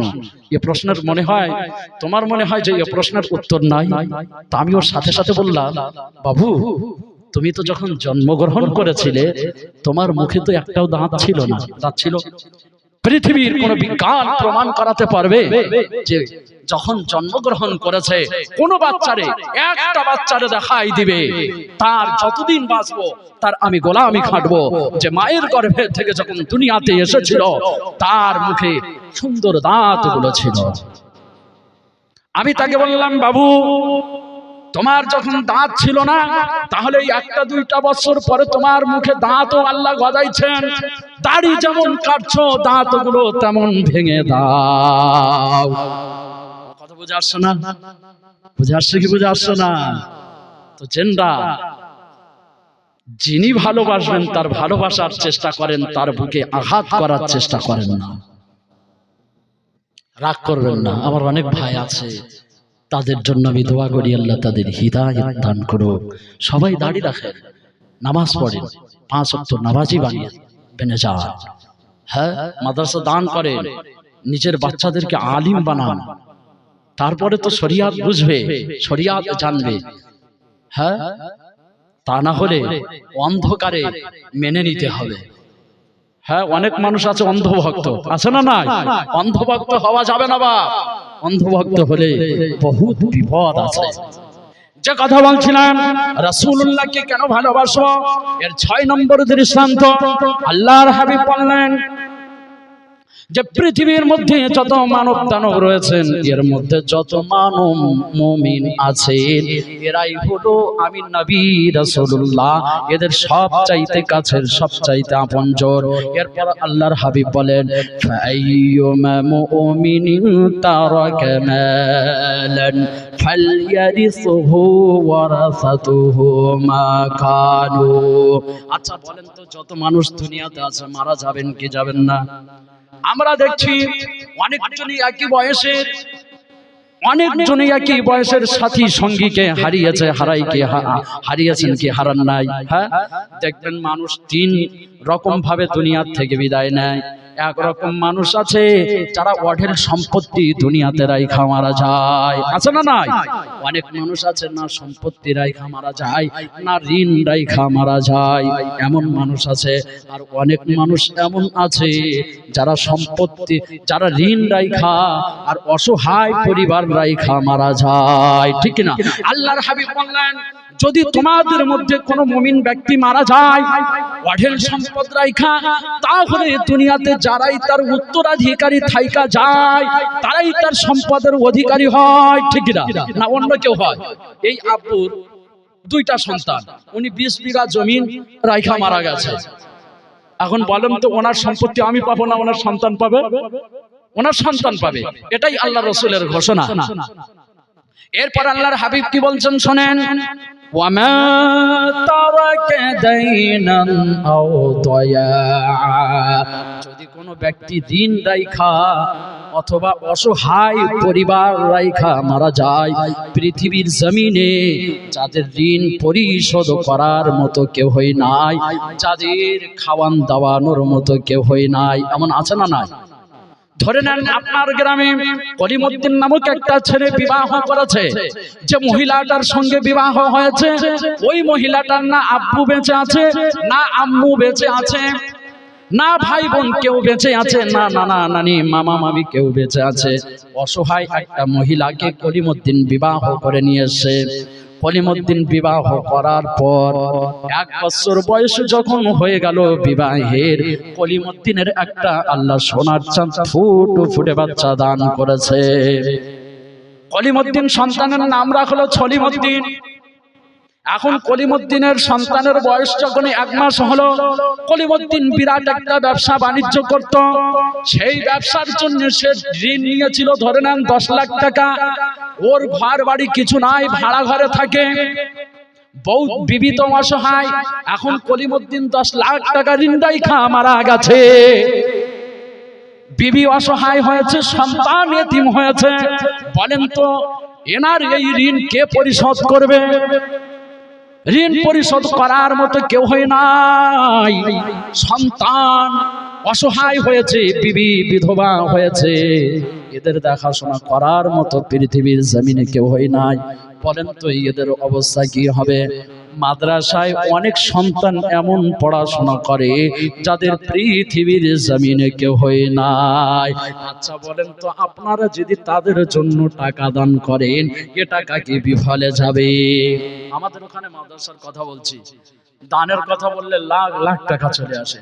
তো আপনারা এখানে সব গরিব মানুষ, চাষাবাদ করেন, দেখছি যতটা আপনাদের ক্ষমতা আছে 2000, 5000, 10,000 এমন টাকা দিয়ে আপনারা সাহায্য করেন, মাদ্রাসাকে এগিয়ে নিয়ে যান।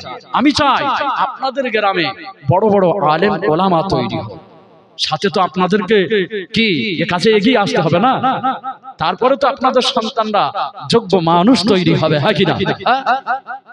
যে কথা বলছিলাম, রাসূলুল্লাহ বললেন, ওয়ামা তারাকা দাইনান আও দয়া, যদি কোনো ব্যক্তি ঋণ রাইখা অথবা অসহায় পরিবার রাইখা মারা যায়, পৃথিবীর জমিনে যাদের ঋণ পরিশোধ করার মতো কেউই নাই, যাদের দেখাশোনা করার মতো কেউই নাই, খাওয়া দাওয়া করানোর মতো কেউই নাই, এদের অবস্থা কি হবে বলেন?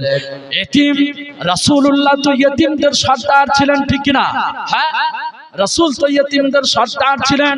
পৃথিবীর কোন ইতিম যেন বলতে না পারে যে রাসূলুল্লাহ আমার ব্যাপারে কি বলবেন, আমি তো ইতিম মানুষ, তিনি আমার দরদ আমার মায়া কিভাবে বুঝবে, আমি তো ইতিম মানুষ। রাসূলুল্লাহকে আল্লাহ রাব্বুল আলামিন এমন ইতিম বানালেন, ইতিমদের সর্দার করে রাসূলুল্লাহকে দুনিয়াতে পাঠালেন, ঠিক না? রাসূলুল্লাহ যখন মায়ের পেটে থাকাকালীন 6 মাসের বয়সে পিতার এতিম হয়ে গেলেন। আমার আগে যিনি বয়ান করছিলেন উনি ওই কথায় হালকা টাচ দিয়েছেন। 6 মাসের বয়স রাসূলুল্লাহ মায়ের গর্ভে আছেন, 6 মাস বয়স হয়েছে মায়ের পেটে। পিতা দুনিয়ার থেকে বিদায় নিয়েছে। কেমন এতিম হলো দেখেন, পিতার দেখা নাই, পিতার সাক্ষাৎ নাই। যেনরা পিতা হয়েছেন বুঝতে পারবেন। আপনার একটা ছোট্ট বাচ্চা বাড়িতে আছে, আপনি এখান থেকে কলিকাতায় কাজে যাবেন, 1 মাস পরে কলিকাতার থেকে বাড়ি আসবেন, দেখবেন আপনার সন্তানটা যদি বাড়ি থেকে আপনার দেখা পায়, লাফায়ে লাফায়ে আব্বু আব্বু করে আপনার গিয়ে জড়িয়ে ধরে, ঠিক কিনা? রাসূলুল্লাহ তো পিতার আদর পেলেন না। মায়ের পেটে থাকাকালীন 6 মাসের বয়সে রাসূলুল্লাহ পিতার এতিম হয়ে গেলেন। মা আমিনার প্রসব বেদনা শুরু হয়ে গেছে। ইনি কুটরির মধ্যে গেছেন, রাসূলুল্লাহ দুনিয়াতে আসবেন। কুটরির মধ্যে গিয়ে মনের মধ্যে কত প্রশ্ন, যে এই সন্তান পৃথিবীতে আসলে পরে যিনি সব চাইতে বেশি খুশি হবেন তিনি তো আজ দুনিয়াতে নাই। কত প্রশ্ন মনের মধ্যে। কোন পিতার সন্তান হলে পৃথিবীর জমিনে সব থেকে বেশি খুশি হয় যে পিতা হবে, ঠিক কিনা? এর মতো খুশি কেউ হয় না। মা তো বেহুশ হয়ে যায় সন্তান জন্ম দেওয়ার পর। দাদা দাদি নানা নানি অত খুশি হয় না যে ওই সন্তানের পিতা হবে, এ যতটা খুশি হয়। তাই হযরত আমিনা ইনি বলছেন, এই সন্তান পৃথিবীতে আসলে পরে যিনি সব চাইতে বেশি খুশি হবেন তিনি তো আজ দুনিয়াতে নাই। রাসূলুল্লাহ এতিম অবস্থায় পৃথিবীর জমিনে আসলেন। রাসূলের দাদা আব্দুল মুত্তালিব ঘরের দরওয়াজার সামনে দাঁড়ায় কয়, তাইফ থেকে আগত সাদিয়া গোত্রের লোকদেরকে ডাইকা কয়, এই ঘরের মধ্যে একটা এতিম সন্তান আছে, একটা অসহায় বাচ্চা আছে, বেশি টাকা করে দিতে পারবো না, বেশি পয়সা করে দিতে পারবো না, দয়া হলে নিয়ে যেতে পারো। তাইফের লোকেরা রাসূলুল্লাহ গরিব মানুষ, অসহায় মানুষ দেখে শুনে কেউ নিয়ে যেতে চায় না। সর্বশেষে এলেন ভাগ্যবতী মহিলা হযরত হালিমাতুস সাদিয়া। চিৎকার দিয়ে কোন সুবহানাল্লাহ। রাসূলুল্লাহের দাদা আব্দুল মুত্তালিব বলছেন, এই ঘরের মধ্যে একটা শিশু বাচ্চা আছে, অসহায় বাচ্চা আছে, একটা ইতিম বাচ্চা আছে, বেশি পয়সা করে দিতে পারবো না, বেশি টাকা করে দিতে পারবো না, দয়া হলে নিয়ে যেতে পারো। হালিমাতুস সাদিয়া স্বামীর সঙ্গে পরামর্শ করলেন। উনি কিন্তু তখন মুসলমান হন নাই। আর আমাদের বাড়ির বিবিরা কি করে, এদের স্বামীর সঙ্গে কোনো পরামর্শের দরকার হয় না। খোড়াপাড়ার মহিলারা এমন না, আমাদের ওখানকার মহিলারা এরকম করে, স্বামীর বিনা পরামর্শে অনেক কাজ করে ফেলে। যেমন ধরেন কলিমুদ্দিন বিবাহ করেছে, কলিমুদ্দিন বিবাহ করলে ওনার বিবি সাকিনা, এই সাকিনার ভাইয়ের বিবাহ, বোনের বিবাহ হচ্ছে। এখন বাড়ির থেকে টাকার প্রয়োজন, তো সাকিনার কাছে সাকিনার আব্বা বলছে, না বেটি 10,000 টাকা দরকার। তো সকিনার প্রয়োজন কি স্বামীর সঙ্গে জিজ্ঞাসা করার? এ জিজ্ঞাসা না করে বাক্সের মধ্যে থেকে টাকা বাইর করে ওদিকে দিয়ে দিচ্ছে। হয় কি হয় না? হয় কি হয় না? হ্যাঁ, এখানকার মা ও বোনরা যদি এমন করে থাকেন, এ কাজ করবেন না, এ কাজ থেকে বিরত থাকবেন, আল্লাহ আপনাদের সংসারে শান্তি দান করবেন। হ্যাঁ, কিন্তু আপনি তো কামাই করছেন, দেখবেন আপনার ভাইয়ের বোনের বিয়ে, ভাইয়ের মেয়ের বিয়ে হচ্ছে, আপনি বিবিকে জিজ্ঞাসা করবেন যে বড় ভাই তো বেশি পয়সা করি নাই, 1,000 টাকা দেব, তখন বিবি আপনার সঙ্গে লড়াই লাগিয়ে দেয়। হ্যাঁ কি হ্যাঁ, করে কি করে না? এখানকার মহিলারা করে না, এজন্য আপনারা উত্তর দিচ্ছেন না। আমাদের ওখানে খুবই হয়ে থাকে। সে কি লড়াই আল্লাহ, এমন কি তালাকের সুযোগ এসে যায়। 1,000 টাকার জন্য ও তালাক নিতে রাজি আছে, ঝগড়া থামতে রাজি নাই। এই হলো মহিলাদের অবস্থা। যে কথা বলছিলাম, হযরত হালিমাতুস সাদিয়া স্বামীর সঙ্গে পরামর্শ করলেন। পরামর্শ করার পর বলছেন, সন্তানটা যদি দেখতে সুন্দর হয়, মন যদি চায়, ভালো যদি লাগে, তাহলে এর নিয়ে যাব। ইতিহাসের মধ্যে লেখা হয়েছে, হযরত হালিমাতুস সাদিয়া যখন আমিনার কুঠরির মধ্যে প্রবেশ করলেন, হযরত হালিমাতুস সাদিয়া বলছেন, আমি আমিনার কুঠরির মধ্যে প্রবেশ করার পর যখন মা আমিনার কোল থেকে শিশু মুহাম্মদকে আমি আমার কোলে তুলে নিলাম, দিলাম, আমি হুজুরের চেহারার দিকে তাকায় দেখলাম আমি হালিমাতুস সাদিয়া, আমার মনে হলো আজ পূর্ণিমার রাতের চাঁদটি আমার কোলে ধরা দিয়েছে। আমার কোলে আজ পূর্ণিমার রাতের চাঁদটি ধরা দিয়েছে। হালিমাতুস সাদিয়া বলছেন, এরপর শিশু মুহাম্মদকে নিয়ে যখন আমি বাড়ির দিকে রওনা হলাম, যে গাধার পিঠে সওয়ার হয়ে এসেছিলাম, দুর্বল অসুস্থ গাধার উপরে সওয়ার হয়ে এসেছিলাম, আসার সময় আমার জীর্ণ শীর্ণ গাধাটি সকলের পিছনে পিছনে ছিল, কিন্তু শিশু মুহাম্মদকে নিয়ে যখন বাড়ির দিকে রওনা হলাম, সবার আগে আগে আমার গাধাটা ছুটে ছুটে চলে যায়। হালিমাতুস সাদিয়া বলছেন, এরপর শিশু মুহাম্মদকে নিয়ে যখন বাড়িতে পৌঁছালাম, যে কুয়ায় আমার পানির পরিমাণ কম ছিল, পানির পরিমাণ বেড়ে গেল। যে গাছে ফসলের পরিমাণ কম ছিল, সেই গাছে ফসল ও বেশি হতে আরম্ভ করলো। যে বকরির দুধ অল্প অল্প হচ্ছিল, সে বকরির দুধ ও বেশি হতে আরম্ভ করলো। রাসূলুল্লাহর বোন সাইমা রাসূলুল্লাহকে দোলনায় দিয়ে দোল দিতেছে আর বলতেছেন, শিশু মুহাম্মদ বেঁচে থাকুক, শিশু মুহাম্মদ সুদীর্ঘজীবী হোক। এমন করে যখন 6টা বছর বয়স হয়ে গেল, হালিমাতুস সাদিয়া রাসূলুল্লাহকে মা আমিনার কাছে পৌঁছায় দিলেন। ইতিহাসের মধ্যে লেখা হয়েছে, রাসূলুল্লাহ জনম দুঃখিনী মায়ের কাছে যখন আসলেন, প্রত্যহ ময়দানে খেলা দেখতে যেতেন। ঠিক সন্ধ্যার সময় রাসূলুল্লাহ ময়দান থেকে বাড়ি ফিরে আসতেন। আজ সন্ধ্যা হয়ে গেছে, চতুর্দিকে অন্ধকার হয়ে গেছে, চতুর্দিকে ধু ধু করছে, কোন ছেলে পুলে নাই।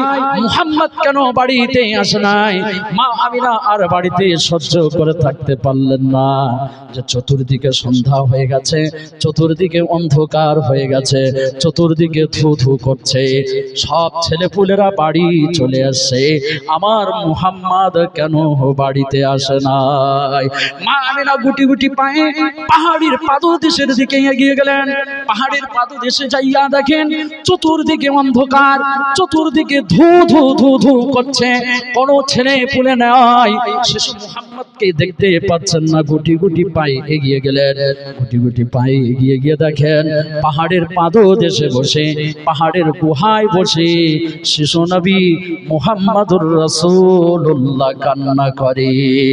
মা আমিনা জিজ্ঞাসা করলেন, বাবা রে, ও বাবা মুহাম্মদ, চতুর্দিকে তো অন্ধকার হয়ে গেছে, চতুর্দিকে সন্ধ্যা হয়ে গেছে, চতুর্দিকে ধু ধু করছে, কোনো ছেলে পুলে নাই, তুমি একা বসে বসে কেন কান্না করো? আমার আপনার নবী বলেন, ও মা জননী, শোনো, আজ কয়েকদিন যাবত আমি তো ময়দানে খেলা দেখতে আসছি। ঠিক সন্ধ্যার সময় মুরব্বী শ্রেণীর কিছু লোকেরা ময়দানে আসে, নিজ নিজ সন্তানদের নাম ধরে ডাক দেয়। সন্তানরা লাফায় লাফায়ে লাফায় লাফায়ে আব্বুর কোলেতে গিয়ে ওঠে, আব্বু তাদের মুখে চুম্বন করে বাড়িতে নিয়ে চলে যায়। কিন্তু কয়েকদিন আমি খেলা দেখতে আসলাম, আমার তো কেউ মুহাম্মদ বলে ডাক দিল না। আমার পিতা কি দুনিয়াতে নাই?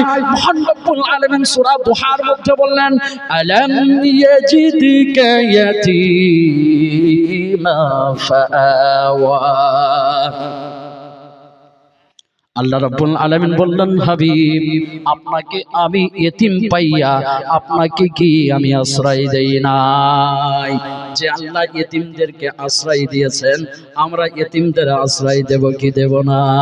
মহান রব্বুল আলামিন বললেন, হাবিব, আপনাকে আমি এতিম পেয়েছি, এতিম পাওয়ার পর আপনাকে আমি আশ্রয় দিয়েছি। তাহলে আমরা এতিমদের আশ্রয় দেব তো নাকি? এতিমদের আশ্রয়স্থল এখানে আছে, মাদ্রাসাওয়ালারা তৈরি করে রেখেছেন, আপনারা খালি সাহায্যের হাত বাড়িয়ে দেন। আচ্ছা বলেন তো, এ মাহফিলে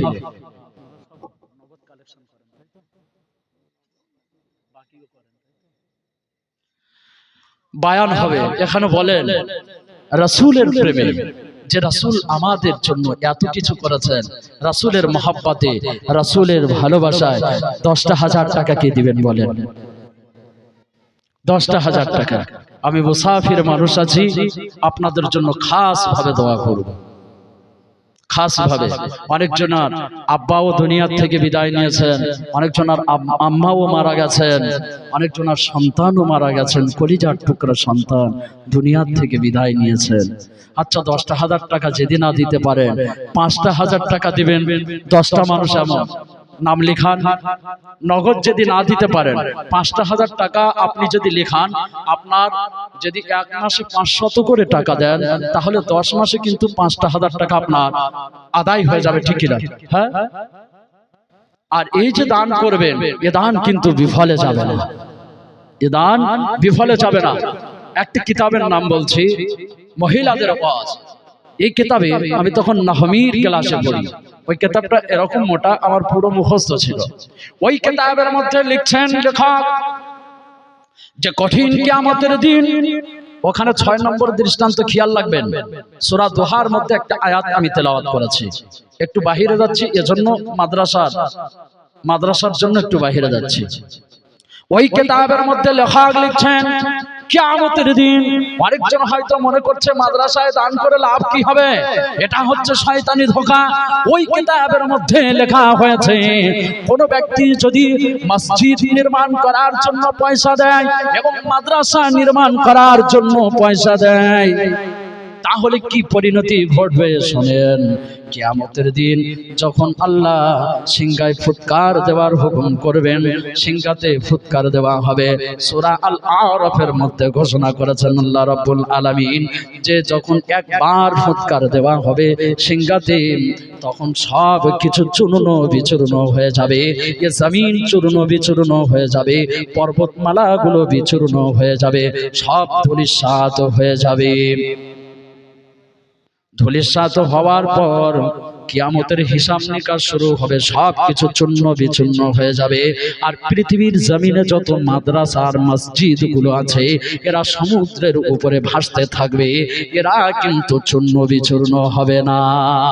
মহান রব্বুল আলামিন এদেরকে আদেশ করবেন। আমি কিন্তু কিতাবের নাম বলে দিয়েছি, মহিলাদের ওয়াজ, ওই কিতাবের মধ্যে পেয়ে যাবেন। আমি সিয়াসিত্তার ভিতরে এই ঘটনা কিন্তু পাই নাই, যার কারণে আমি কিতাবের হাওয়ালা দিয়ে দিয়েছি। তা না হলে আপনারা হয়তো কোনো মাওলানার কাছ থেকে শুনবেন যে দক্ষিণ 24 পরগনা থেকে দেলোয়ার সাহেব এসেছিলেন, উনি এমন বায়ান করে গিয়েছে আমরা কোনো জায়গা পাচ্ছি না, এজন্য আমি হাওয়ালা দিয়ে দিলাম। কারণ সিয়াসিত্তার মধ্যে আমি তো পাইনি, ওই কিতাবের মধ্যে লেখা হয়েছে, সেটা আমি আপনাদের সম্মুখে তুলে ধরছি। কিয়ামতের দিন মাদ্রাসার মসজিদ গুলো এরা পানির উপরে ভাসতে থাকবে। মহান রব্বুল আলামিন এদেরকে আদেশ করবে তোমরা পানির সঙ্গে মিশে যাও। ওই সময় মাদ্রাসার মসজিদ গুলো বলবে আল্লাহ তুমি যে অঙ্গীকার করেছিলে, এই অঙ্গীকার যতক্ষণ না পূরণ করবে ততক্ষণ পর্যন্ত আমরা পানিতে মিশে যাব না। অঙ্গীকার কি? যারা মসজিদ তৈরি করার জন্য পয়সা দেবে, শ্রম দেবে, এবং মাদ্রাসা তৈরি করার জন্য শ্রম দেবে, পয়সা দিবে, এরা ওই মসজিদের মধ্যে প্রবেশ করবে আর ওই মাদ্রাসার মধ্যে প্রবেশ করে জান্নাতের মধ্যে চলে যাবে। ও আল্লাহ, যতক্ষণ পর্যন্ত আপনি আপনার অঙ্গীকার পুরো না করবে ততক্ষণ পর্যন্ত আমরা পানির সাথে মিশে যাব না। আল্লাহর সাথে সাথে বলবেন যে তোমাদেরকে কথা আমি আল্লাহ আমার অঙ্গীকার পুরা করলাম, সাথে সাথে তারা পানির সাথে মিশে যাবে। তাহলে আপনি যদি মাদ্রাসা করার জন্য, মাদ্রাসায় ইতিম বাচ্চাদের খাওয়া দাওয়ার জন্য আপনি যদি টাকা দান করেন, আপনার এই টাকা কিন্তু বিফলে যাবে না, ঠিক না? আছে কি আছে? 5টা করে 1000 টাকা লিখান, 10টা মানুষ। এখানকার মানুষ সব গরিব, অসহায় মানুষ। আচ্ছা, 5টা 1000 করে নাও দিতে পারলে 2টা করে 1000 টাকা 10টা মানুষ লেখান। আমি অনেক দূর থেকে এসেছি, আপনারা আমার একটু ডাকের সাড়া দেন। নিঃসন্দেহে আল্লাহ তাআলা রব্বুল আলামিন আপনারা দান করলে এ দানকে আল্লাহ কবুল করবেন। 2000 টাকা লেখালে আপনার প্রতি মাসে 200 করে টাকা। অনেক মানুষ আছে রোগ বালা মুসিবতে প্রতি বছরে প্রতি মাসে আপনার 8-10 হাজার টাকা যাচ্ছে কি যাচ্ছে না? আমি আমার গ্রামের একটা লোকের কথা বলছি, লোকটা খুব ধনাঢ্যবান লোক ছিলেন, খুব পয়সাওয়ালা লোক ছিলেন, প্রায় 40-50 বিঘা তার জমিন ছিল।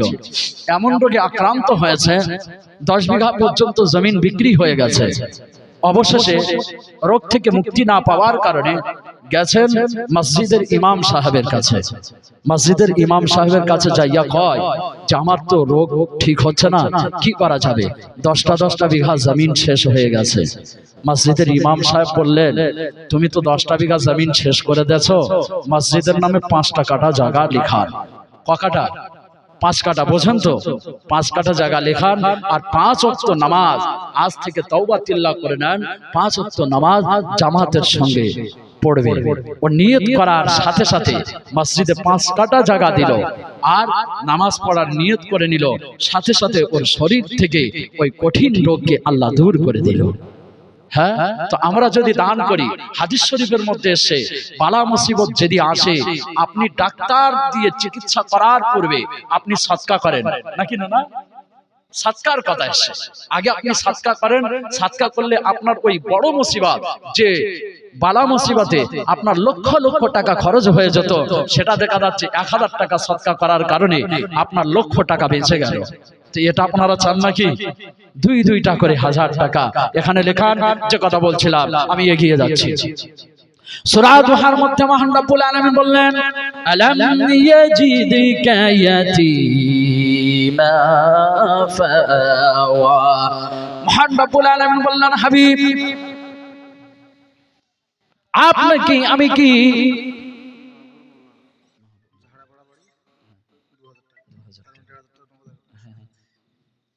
আল্লাহ কবুল করো, কবুল করো মাহবুর ভাইয়ের মনের বাসনা, আর খানায় কাবা না দেখায়ে মৃত্যু দিয়েন না। পড়েন আমিন। আমিন ও আমিন খোদা, আমিন ও আমিন। আর কবুল করো ও গো খোদা রব্বুল আলামিন। একটু দোয়া করি ভাইয়ের জন্য, আল্লাহ কবুল করো, কবুল করো আমার মাহবুব ভাইয়ের মনের বাসনা, আর খানায় কাবা না দেখায়ে মৃত্যু দিয়েন না। আল্লাহ মাহবুব ভাইয়ের সংসারকে আপনি সুখের সংসার বানিয়ে দিন, ক্ষেত খামারে বরকত দিন আল্লাহ, চাষবাসে ব্যবসা বাণিজ্যে বরকত দিন আল্লাহ। রব্বুল আলামিন মাওলা, যতদিন মাহবুব ভাই দুনিয়াতে বেঁচে থাকবে আল্লাহ, ওনার সংসার পরিবারকে এবং ওনাকে বালা মুসিবত থেকে আপনি রক্ষা করেন আল্লাহ। ওনার আব্বা মা শ্বশুর শাশুড়ি যদি দুনিয়াতে বেঁচে থাকেন আল্লাহ, তাদেরকে ও বালা মুসিবত থেকে হেফাজত করেন আল্লাহ। আর যদি তারা দুনিয়া থেকে বিদায় নিয়ে চলে যায় আল্লাহ, তাদের গহীন কবরটাকে আপনি শীতল করে দেন। আমিন ও আমিন খোদা, আমিন ও আমিন। মোদের দোয়া কবুল করেন রব্বুল আলামিন বিরহমাতিকা ইয়া আরহামার রাহিমিন। মাহবুব ভাইয়ের সাথে সঙ্গী হয়ে যাবেন আরো 9 জন এমন কি আছেন, এখানে এসে নাম লিখা যান। নগদ না দিতে পারলেও আপনারা এখানে নারায়ে তাকবীর। 50 কেজি গম হাফিজুর রহমান, 50 কেজি গোশ, 50 কেজি গম হাফিজুর রহমান। ও আল্লাহ কবুল করো, কবুল করো হাফিজুর ভাইয়ের মনের বাসনা, আর ফরজ হজ না করায় মৃত্যু দিয়েন না। ও আল্লাহ আপনি তো মুসাফিরের দোয়া কবুল করেন আল্লাহ। ও রব্বুল আলামিন আল্লাহ, দানকারীদের পিতা মাতার সুখে রাখো কবরে, নূরের টুপি পরায় খোদা উঠায় কাল হাসরে।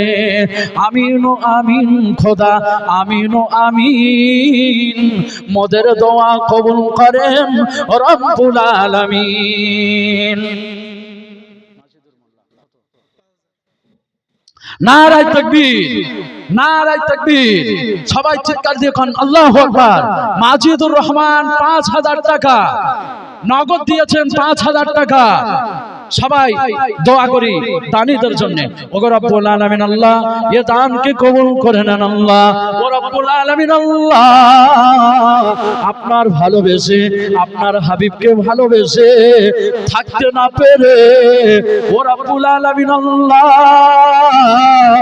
যে টাকা নিয়ে সন্তানদের খাওয়াতেন আল্লাহ সেই টাকা মাদ্রাসার সন্তানদের জন্য দান করে যায় আল্লাহ। ও আল্লাহ এ দানকে কবুল করেন। এ দানের বিনিময়ে কাল কিয়ামতের কঠিন ময়দানে ও আল্লাহ বিনা হিসাবে জান্নাত দিবেন আল্লাহ। আল্লাহ কবুল করো, কবুল করেন।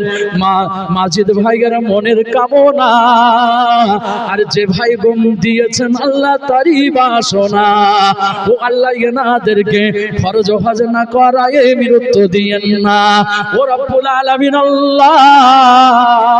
এনাদের সন্তানদের মধ্যে হইতে কেউ যদি দুনিয়া থেকে বিদায় নেয়, মাতা পিতা শ্বশুর শাশুড়ির মধ্যে হইতে কেউ যদি বিদায় নেয় ও আল্লাহ তাদেরকে নূরের টুপি পরায় কাল কিয়ামতের ময়দানে উঠায় আল্লাহ। রব্বুল আলামিন কবুল করেন, কবুল করেন আমাদের মনের কামনা ও আল্লাহ কবুল করেন, কবুল করেন দাতাদেরই মনের বাসনা। আর খানায় কাবা না দেখায় মৃত্যু দিয়েন না। আমিন ও আমিন খোদা, আমিন ও আমিন। মোদের দোয়া কবুল করেন রব্বুল আলামিন বিরহমাতিকা ইয়া আরহামার রাহিমিন। যে কথা বলছিলাম সূরা দুহার মধ্যে চলে আসেন। আল্লাহ রাব্বুল আলামিন বললেন আলাম ইয়াজিদিকা ইয়াতীমান ফাআওয়া। ইরশাদ ভাই থাকতে না পেরে খাস পাড়ায় বাড়ি ৫,০০০ টাকা নগদ কি বাকি দিয়েছেন। যাই হোক আলহামদুলিল্লাহ। ও আল্লাহ ইরশাদ ভাইয়ের মনের বাসনা কবুল করেন আল্লাহ। ও আল্লাহ ইরশাদ ভাইয়ের মনের বাসনা কবুল করেন। আল্লাহ এনার মাতা পিতা দুনিয়াতে বেঁচে আছেন আল্লাহ। মাতা পিতাকে এবং ওনাকে ফরজ হজ না করায় মৃত্যু দিয়েন না আল্লাহ রাব্বুল আলামিন আল্লাহ। এ দাতাদেরকে আপনি কবুল করে নেন আল্লাহ। আমি তো মুসাফির আছি আল্লাহ, আপনি তো মুসাফিরের দোয়া কবুল করেন আল্লাহ। আপনার হাবিব বলেছেন ৩ ব্যক্তির দোয়া কোনোদিন বিফলে যাবে না। তার মধ্যে একটা হলো মাতা পিতার দোয়া সন্তানের জন্য, দ্বিতীয় নম্বর হলো মাজলুমের দোয়া, তৃতীয় নম্বর হলো মুসাফিরের দোয়া। ও রব্বুল আলামিন আল্লাহ এই দেশে আপনি কোনোদিন বালা মুসিবত দিবেন না। ও রব্বুল আলামিন আল্লাহ দাতাদের আপনি এমন অভাব দিবেন না যাতে লজ্জিত হতে হয় আল্লাহ। দানকারীদের পিতা মাতারে সুখে রাখো দুনিয়াতে আর ফরজ হজ না করায় মৃত্যু দিয়েন না। দরুদ শরীফ পড়ি আল্লাহুম্মা। খুরশিদ মেম্বার থাকতে না পেরে ও আল্লাহ এই গ্রামের মেম্বার খুরশিদ ভাই থাকতে না পেরে আপনার ভালোবাসায়, আপনার রাসূলের ভালোবাসায় ইতিম বাচ্চাদের জন্য মাদ্রাসার জন্য ১,০০০ টাকা দান করেছেন আল্লাহ। এ দানকে কবুল করে নেন ও আল্লাহ, এ দানকে কবুল করে নেন আল্লাহ। ও আল্লাহ আর এক ভাই ৫০০ টাকা ও আল্লাহ এক সন্তানের পিতা অসুস্থ আছে, ইনি ২,০০০ টাকা দিয়েছে, ৫০০ টাকা নগদ দিয়েছে, ১,৫০০ টাকা বাকি আছে আল্লাহ। ও আল্লাহ এ ভাইয়ের মনের কামনা পূরণ করে দেন আল্লাহ। ও আল্লাহ রব্বুল আলামিন আল্লাহ কবুল করেন, কবুল করেন আমাদেরই মনের বাসনা আর কবুল করেন, কবুল করেন দাতাদেরই মনের কামনা আর সকল দাতাকে হজ না করায় মওত দিয়েন না। ও আল্লাহ অনেকজন বালা মুসিবতের জন্য দান করছেন আল্লাহ, এনাদের বালা মুসিবতকে দূর করে দেন আল্লাহ। ও আল্লাহ অনেকজন অসহায় আছে, ও আল্লাহ আপনি আপনার হাবিবকে যেমন আশ্রয় দান করেছেন এ গ্রামের যারা গরিব মানুষ আছে আল্লাহ, এদের অসহায়তাকে আপনি দূর করে দেন। ও আল্লাহ, দাদাদের ক্ষেত খামারে বরকত দিয়েন আল্লাহ, ব্যবসা বাণিজ্যতে বরকত দিয়েন আল্লাহ। ও আল্লাহ, অনেকজন যুবক সন্তানেরা দান করে যায় আল্লাহ, এনাদের বিবি যেন এমন দাতা হয়, এমন দানি হয় আল্লাহ। ও রব্বুল আলামিন আল্লাহ, আপনি আমাদের দোয়াটাকে কবুল করে নেন। আসুন সূরা দোহার মধ্যে মহান রব্বুল আলামিন বললেন, আলাম ইয়াজিদিকা ইয়াতীমা ফাআওয়া ওয়া ওয়াজাদাকা দাল্লান ফাহাদা। তাইফ হতে আসছেন নবী আপন ঘরে ফিরিয়া, তাইফের সেই দুঃখের স্মৃতি সারা গায়ে মাখিয়া। আল্লাহুম্মা দরুদ শরীফ মহব্বত সহিত যারা দিচ্ছেন ওনাদের জন্য দোয়া করেন, নিজেরাও দেওয়ার চেষ্টা করেন এবং মহব্বতের সহিত দরুদ শরীফ পড়েন। আল্লাহুম্মা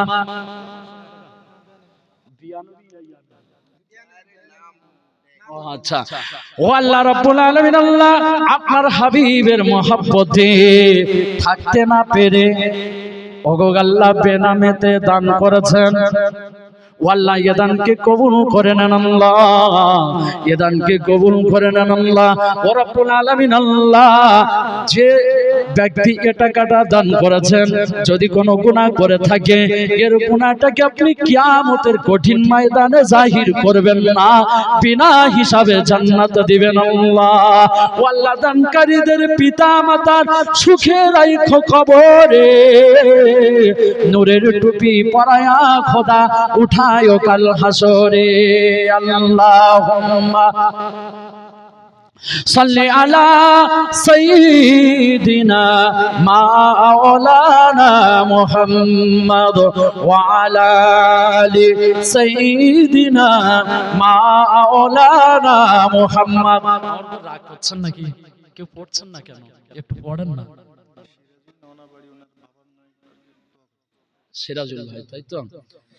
সিরাজুল ভাইয়ের আব্বা দুনিয়াতে বিদায় নিয়েছেন, উনি ওনার আব্বার জন্য দোয়া করতে বলেছেন। আমরা সবাই যত দাতা দান করেছেন একটু দোয়া করে নি। ও রব্বুল আলামিন আল্লাহ, যে দাতাদের পিতা মাতা দুনিয়া থেকে বিদায় নিয়েছেন আল্লাহ, ওই পিতা মাতা শ্বশুর শাশুড়ির জন্য দোয়া করি আল্লাহ। ও রব্বুল আলামিন আল্লাহ, এদের কবরে আপনি আযাব দিবেন না আল্লাহ, কবরটাকে প্রশস্ত করে দেন, কবরটাকে জান্নাতের বাগান বানিয়ে দেন। ও আল্লাহ, দানকারীদের পিতা মাতার সুখে রাখো কবরে, নূরের টুপি পরায়া খোদা উঠায় কাল হাসরে। আমিন ও আমিন খোদা, আমিন ও আমিন। মোদের দোয়া কবুল করেন রব্বুল আলামিন।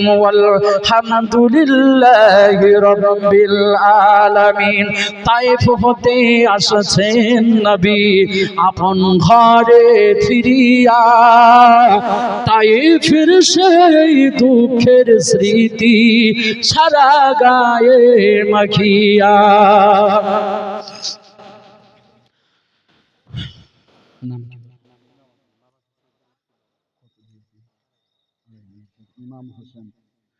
ও আল্লাহ, আপনার হাবিবের মহব্বতে ইমাম হোসেন সাহেব আল্লাহ, আহারে ইমাম হোসেন ভাই দেখতে জানো গোলাপ ফুল, ও আল্লাহ মাফ করে দিন এনার জীবনেরই ভুল। ও গো আল্লাহ, ইমানুর ভাইয়ের মনের বাসনা, মনের কামনাকে আপনি পুরা করে দেন। ইনি এনার শ্বশুর এবং আব্বাজানের জন্য দোয়া করতে বলেছেন আল্লাহ, এনার মাকসাদকে আপনি পূরণ করে দেন, নেক উদ্দেশ্যকে আপনি কবুল করে নেন। ও আল্লাহ, কবুল করেন, কবুল করেন ইমানুর ভাইয়ের মনের বাসনা, আর খানা কাবায় না দেখায় মৌত দিয়েন না। ও আল্লাহ, ক্ষেত খামারে বরকত দিয়েন, ও আল্লাহ ক্ষেত খামারে বরকত দিয়েন, ব্যবসা বাণিজ্যে বরকত দিয়েন, চাষে বাসে বরকত দিয়েন। ও আল্লাহ রাব্বুল আলামিন সংসারে সুখ দান করেন আল্লাহ, সুখের সংসার বানায় দেন। ইমানুর ভাইগির আল্লাহ মৃত্যুর সময় সবাই পড়েন কালেমায়ে তাওহীদ লা ইলাহা ইল্লাল্লাহু মুহাম্মাদুর রাসূলুল্লাহ। এই কালেমা পড়িতে পড়িতে আল্লাহ ইমানের সহিত সকলেরই মৃত্যু দান করেন আল্লাহ। তাইফ হতে আসছেন নবী আপন ঘরে ফিরিয়া, তাইফের সেই দুঃখের স্মৃতি সারা গায়ে মাখিয়া, ক্লান্ত নবী অবুঝ দেহে কখনো রয় বসিয়া, আবার তিনি কদম হাঁটেন কখনো যায় পড়িয়া। কেঁদে কেঁদে মা খাদিজা আছেন পথ চাহিয়া, তাইফ হতে দয়ার নবী আসবেন কখন ফিরিয়া। কেঁদে কেঁদে মা খাদিজা আছেন পথ চাহিয়া, তাইফ হতে দয়ার নবী আসবেন কখন ফিরিয়া। যাদের কাছে টাকা নাই তারা লিখিয়ে যান, এক্ষুনি দিতে হবে না বাপ, ৫,০০০ টাকা যদি লেখান মাদ্রাসার তরফ থেকে অঙ্গীকার রয়েছে আপনি পুরাটা বছর ধরে দেন। ও আল্লাহ বেনামেতে আরেকজন ২,০০০ টাকা দান করলেন আল্লাহ। ও আল্লাহ এনার জীবনে যত সাগীরা কবিরা গুনাহ আছে আল্লাহ, কিয়ামতের কঠিন ময়দানে আপনি যখন হিসাব নিকাশ নেবেন আল্লাহ, ঠিক যেমন বেনামেতে দান করেছেন এদের গুনাহকে এমন লুকিয়ে রেখে ও রব্বুল আলামিন আল্লাহ সম্মান ইজ্জতের সঙ্গে এদেরকে জান্নাত দিবেন আল্লাহ। এদের মাতা পিতাদেরকে সন্তান সন্ততিদেরকে আপনি কবুল করে নেন আল্লাহ, সন্তান সন্ততিদেরকে আলেম বানান আল্লাহ। ও আল্লাহ এই গ্রামে হাক্কানি আলিম বানায় দেন ও রব্বুল আলামিন আল্লাহ। এই গ্রামকে আপনি বালা মুসিবত থেকে হেফাজত করেন আল্লাহ। তাইফ হতে আসছেন নবী আপন ঘরে ফিরিয়া, তাইফের সেই দুঃখের স্মৃতি সারা গায়ে মাখিয়া। কেঁদে কেঁদে মা খাদিজা, কেঁদে কেঁদে মা খাদিজা আছেন পথ চাহিয়া। আচ্ছা তাইফে গিয়ে রাসূলুল্লাহ কেন মার খাইলেন? দিন প্রচারের জন্য তো নাকি?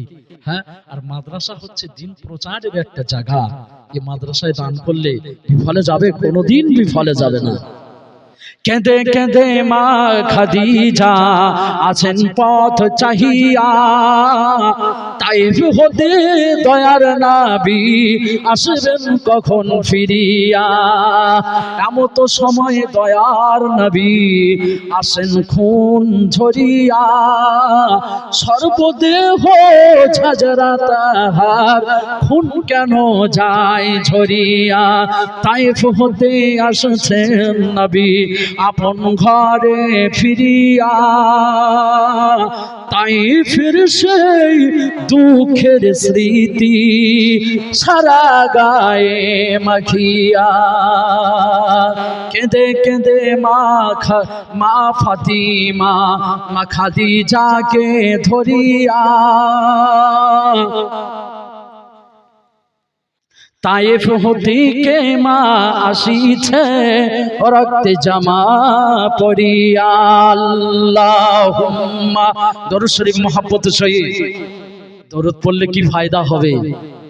আপনারা পড়েন, একটু দরুদ শরীফ পড়েন। আল্লাহুম্মা সাল্লি আলা সাইয়্যিদিনা মাওলানা মুহাম্মদ পড়েন, মুহাব্বত সহিত পড়েন। মনে হয় আপনারা আমার উপরে রাগ করছেন। রাগ করছেন নাকি? ক্ষুধা পেয়েছে, আমিও এখনো খাই নাই। আমি যদি খেয়ে আসতাম বিষয়টা আলাদা ছিল।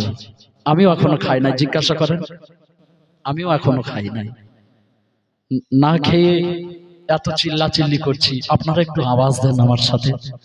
আপনারা যখন খাবেন আমিও তখন খাবো, আমার নিয়ম এটাই। কারণ শ্রোতারা যেখানে লাস্ট তাবারুকের ব্যবস্থা থাকে, ওখানে শ্রোতারা সবাই শেষে খায়, আর আমি ও জায়গায় গেলে আমি আগে খেতে পারিনি। কারণ আমার সম্মুখে যে সমস্ত শ্রোতারা না খেয়ে থাকবে আর আমি খেয়ে চিল্লাবো, এটা শোভা পায় না আমার জন্য। রাসূলের ওয়ারিস হয়ে রাসূল যেমন কাজ করেছেন তেমন তো কাজ করতে হবে নাকি? প্রথম আমি খাবো ভেবেছিলাম, আমার খুব ক্ষুধা পেয়েছিল। মাওলানা সাহেব বললেন কিছু খেয়ে নেন, তা আমি বললাম না, খাবো না এখন, আমি বায়ানের শেষে খাবো। যে কথা বলছিলাম সূরা দুহার মধ্যে আসেন, মহান রব্বুল আলামিন বললেন আলাম ইয়াজিদিকা ইয়াতীমা ফাআওয়া ওয়া ওয়াজাদাকা দাল্লাম ফাহাদা।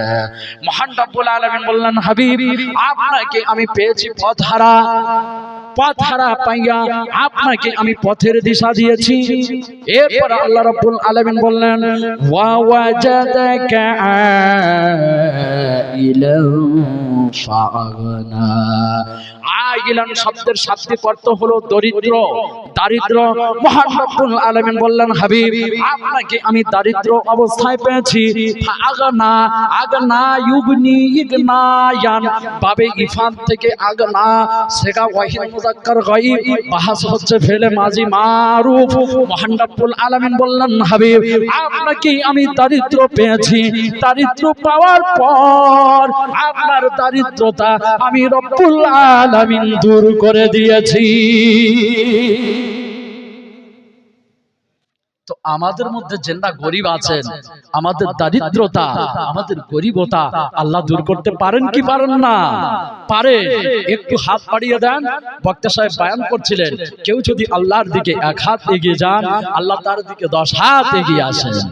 হ্যাঁ, আপনি দান করবেন, 1 টাকা দান করিলে 70 টাকা পাইবে, আর 1 টাকার মদ খাইলে এর জবাব দিতে হবে, ঠিক না? 1 টাকা দান করিলে 70 টাকা কিভাবে পাবে? আমি তো মাওলানা, আপনারা তো আলোচনা করবেন যে মাওলানা ভুল কথা বলে গেল। আপনারা এখানে ধান চাষ করেন কি করেন না? গম চাষ করেন কি করেন না? আলু চাষ করেন কি করেন না? সরষে চাষ করেন কি করেন না?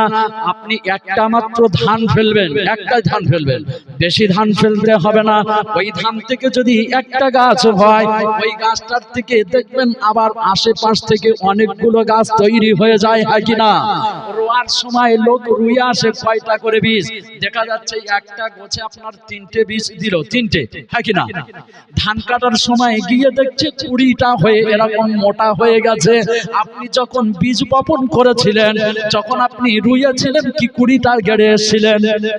তাহলে আপনি মাত্র 3টে গাছ লাগালেন, 3টে গাছ ধরে নেন, 3টি ধানের গাছ থেকে মহান রব্বুল আলামিন 20টা গাছ দিলেন। আর 20টা গাছে যে 20টা শীষ আছে, গুনে দেখবেন প্রত্যেকটা শীষে মনে হচ্ছে 80-90টা করে ধান থাকে। খারাপ বললাম? গুনে দেখবেন।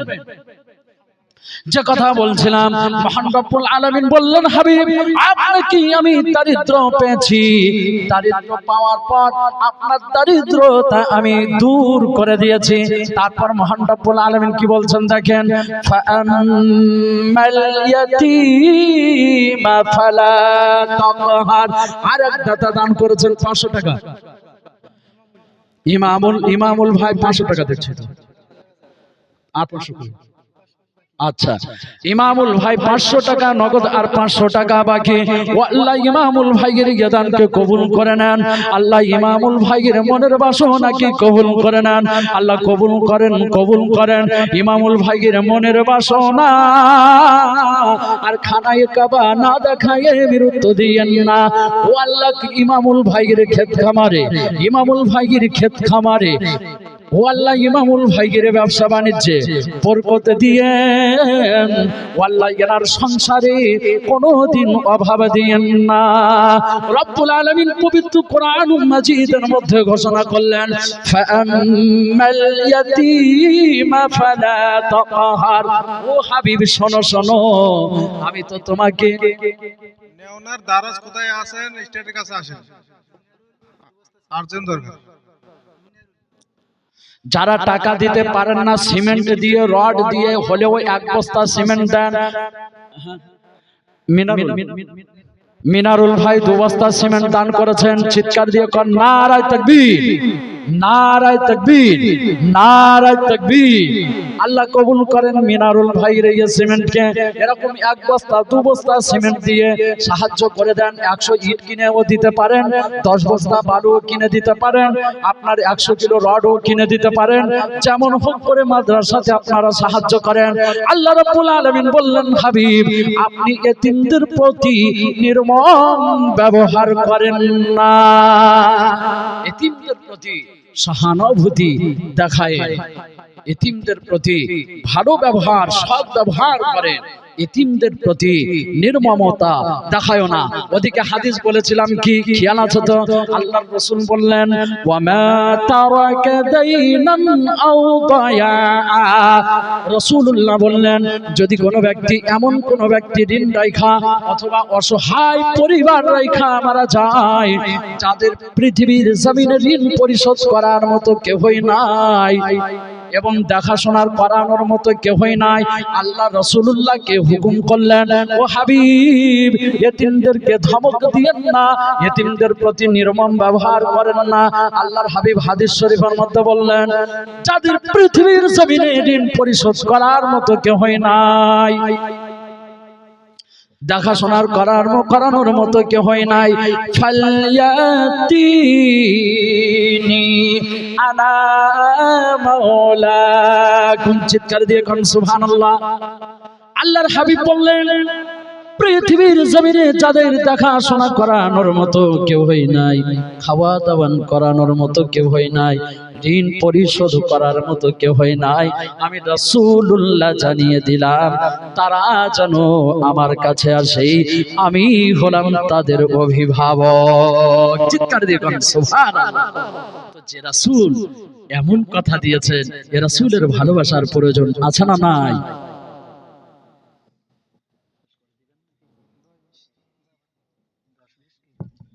সকলে দাওয়াত নেন, খাওয়া দাওয়া করে যাবেন। সবাই জেন্ডা বসে আছেন, আপনাদের ক্ষুধা লাগছে, আমারও ক্ষুধা লাগছে। আমার ইচ্ছা ছিল সবাই যদি খেয়ে থাকতেন আমি এখন 3-4 ঘন্টা চালিয়ে দিতাম, অসুবিধা হতো না। বুঝতে পেরেছেন? বায়ানে তো আমি ঢুকিনি, এখন কেবল তো ঢুকলাম। আমি মেন হচ্ছে আমার বিষয়টা শোনেন। আমি হচ্ছি আবার কমিটিওয়ালারা রাগ করবেন মনে হয়, আমি কালেকশনের বক্তা নয়। আমার বায়ান যতক্ষণ শুনেছেন আপনারা উপলব্ধি করতে পেরেছেন, আমি কোরআন হাদিস সামনে রেখে বায়ান করে বেরিয়ে চলে যাই। কোন জায়গায় আমি কালেকশনের দায়িত্ব নিইনি, তবে কোন জায়গা বললে সেখানে ছাড়িও নি। যতটা আল্লাহ করিয়ে নেন আমার দিয়ে। এতক্ষণ যদি কালেকশনের দিকে না যেতাম, বায়ান অনেক দূরে চলে যেত। হ্যাঁ, তো আপনারা আমার জন্য দোয়া করবেন। আর সবাই লাস্টে, আমি তো মুসাফির মানুষ আছি, আমার হাতে মুসাফা করে যাবেন, 10-20 টাকা যে যা দিতে পারবেন মাদ্রাসার জন্য দিয়ে যাবেন। মুসাফা আমার সঙ্গে করবেন, মানে টাকা আমার দিবেন না, আমার লাগবে না। মাদ্রাসাওয়ালারা আমার যা দিবেন ওটাই আলহামদুলিল্লাহ। আপনারা আমার সঙ্গে মুসাফা করে যান, এক এক করে। আপনাদের জন্য খাওয়া দাওয়ার ব্যবস্থাও আছে, কেউ না খেয়ে যাবেন না, লাইনে আসেন, মুসাফা করে চলে যান। সবার জন্য দোয়া করবো, আসেন এক এক করে চলে আসেন। 10-20 টাকা এখানে এখানে খাওয়া দাওয়া হবে, তাই তো? আচ্ছা, মুসাফা করে সব লাইন ধরে সুন্দরভাবে বসে যান। আল্লাহ কবুল করেন, কবুল করেন। এ ভাইদের মনের বাসনা আর খানায় কাবা না দেখাইয়ে মৃত্যু দিয়েন না। ও শহরে মুহাম্মদ, ওয়ালাইকুম আসসালাম। वो शहर मोहब्बत जहाँ मुस्तफा है वही घर बना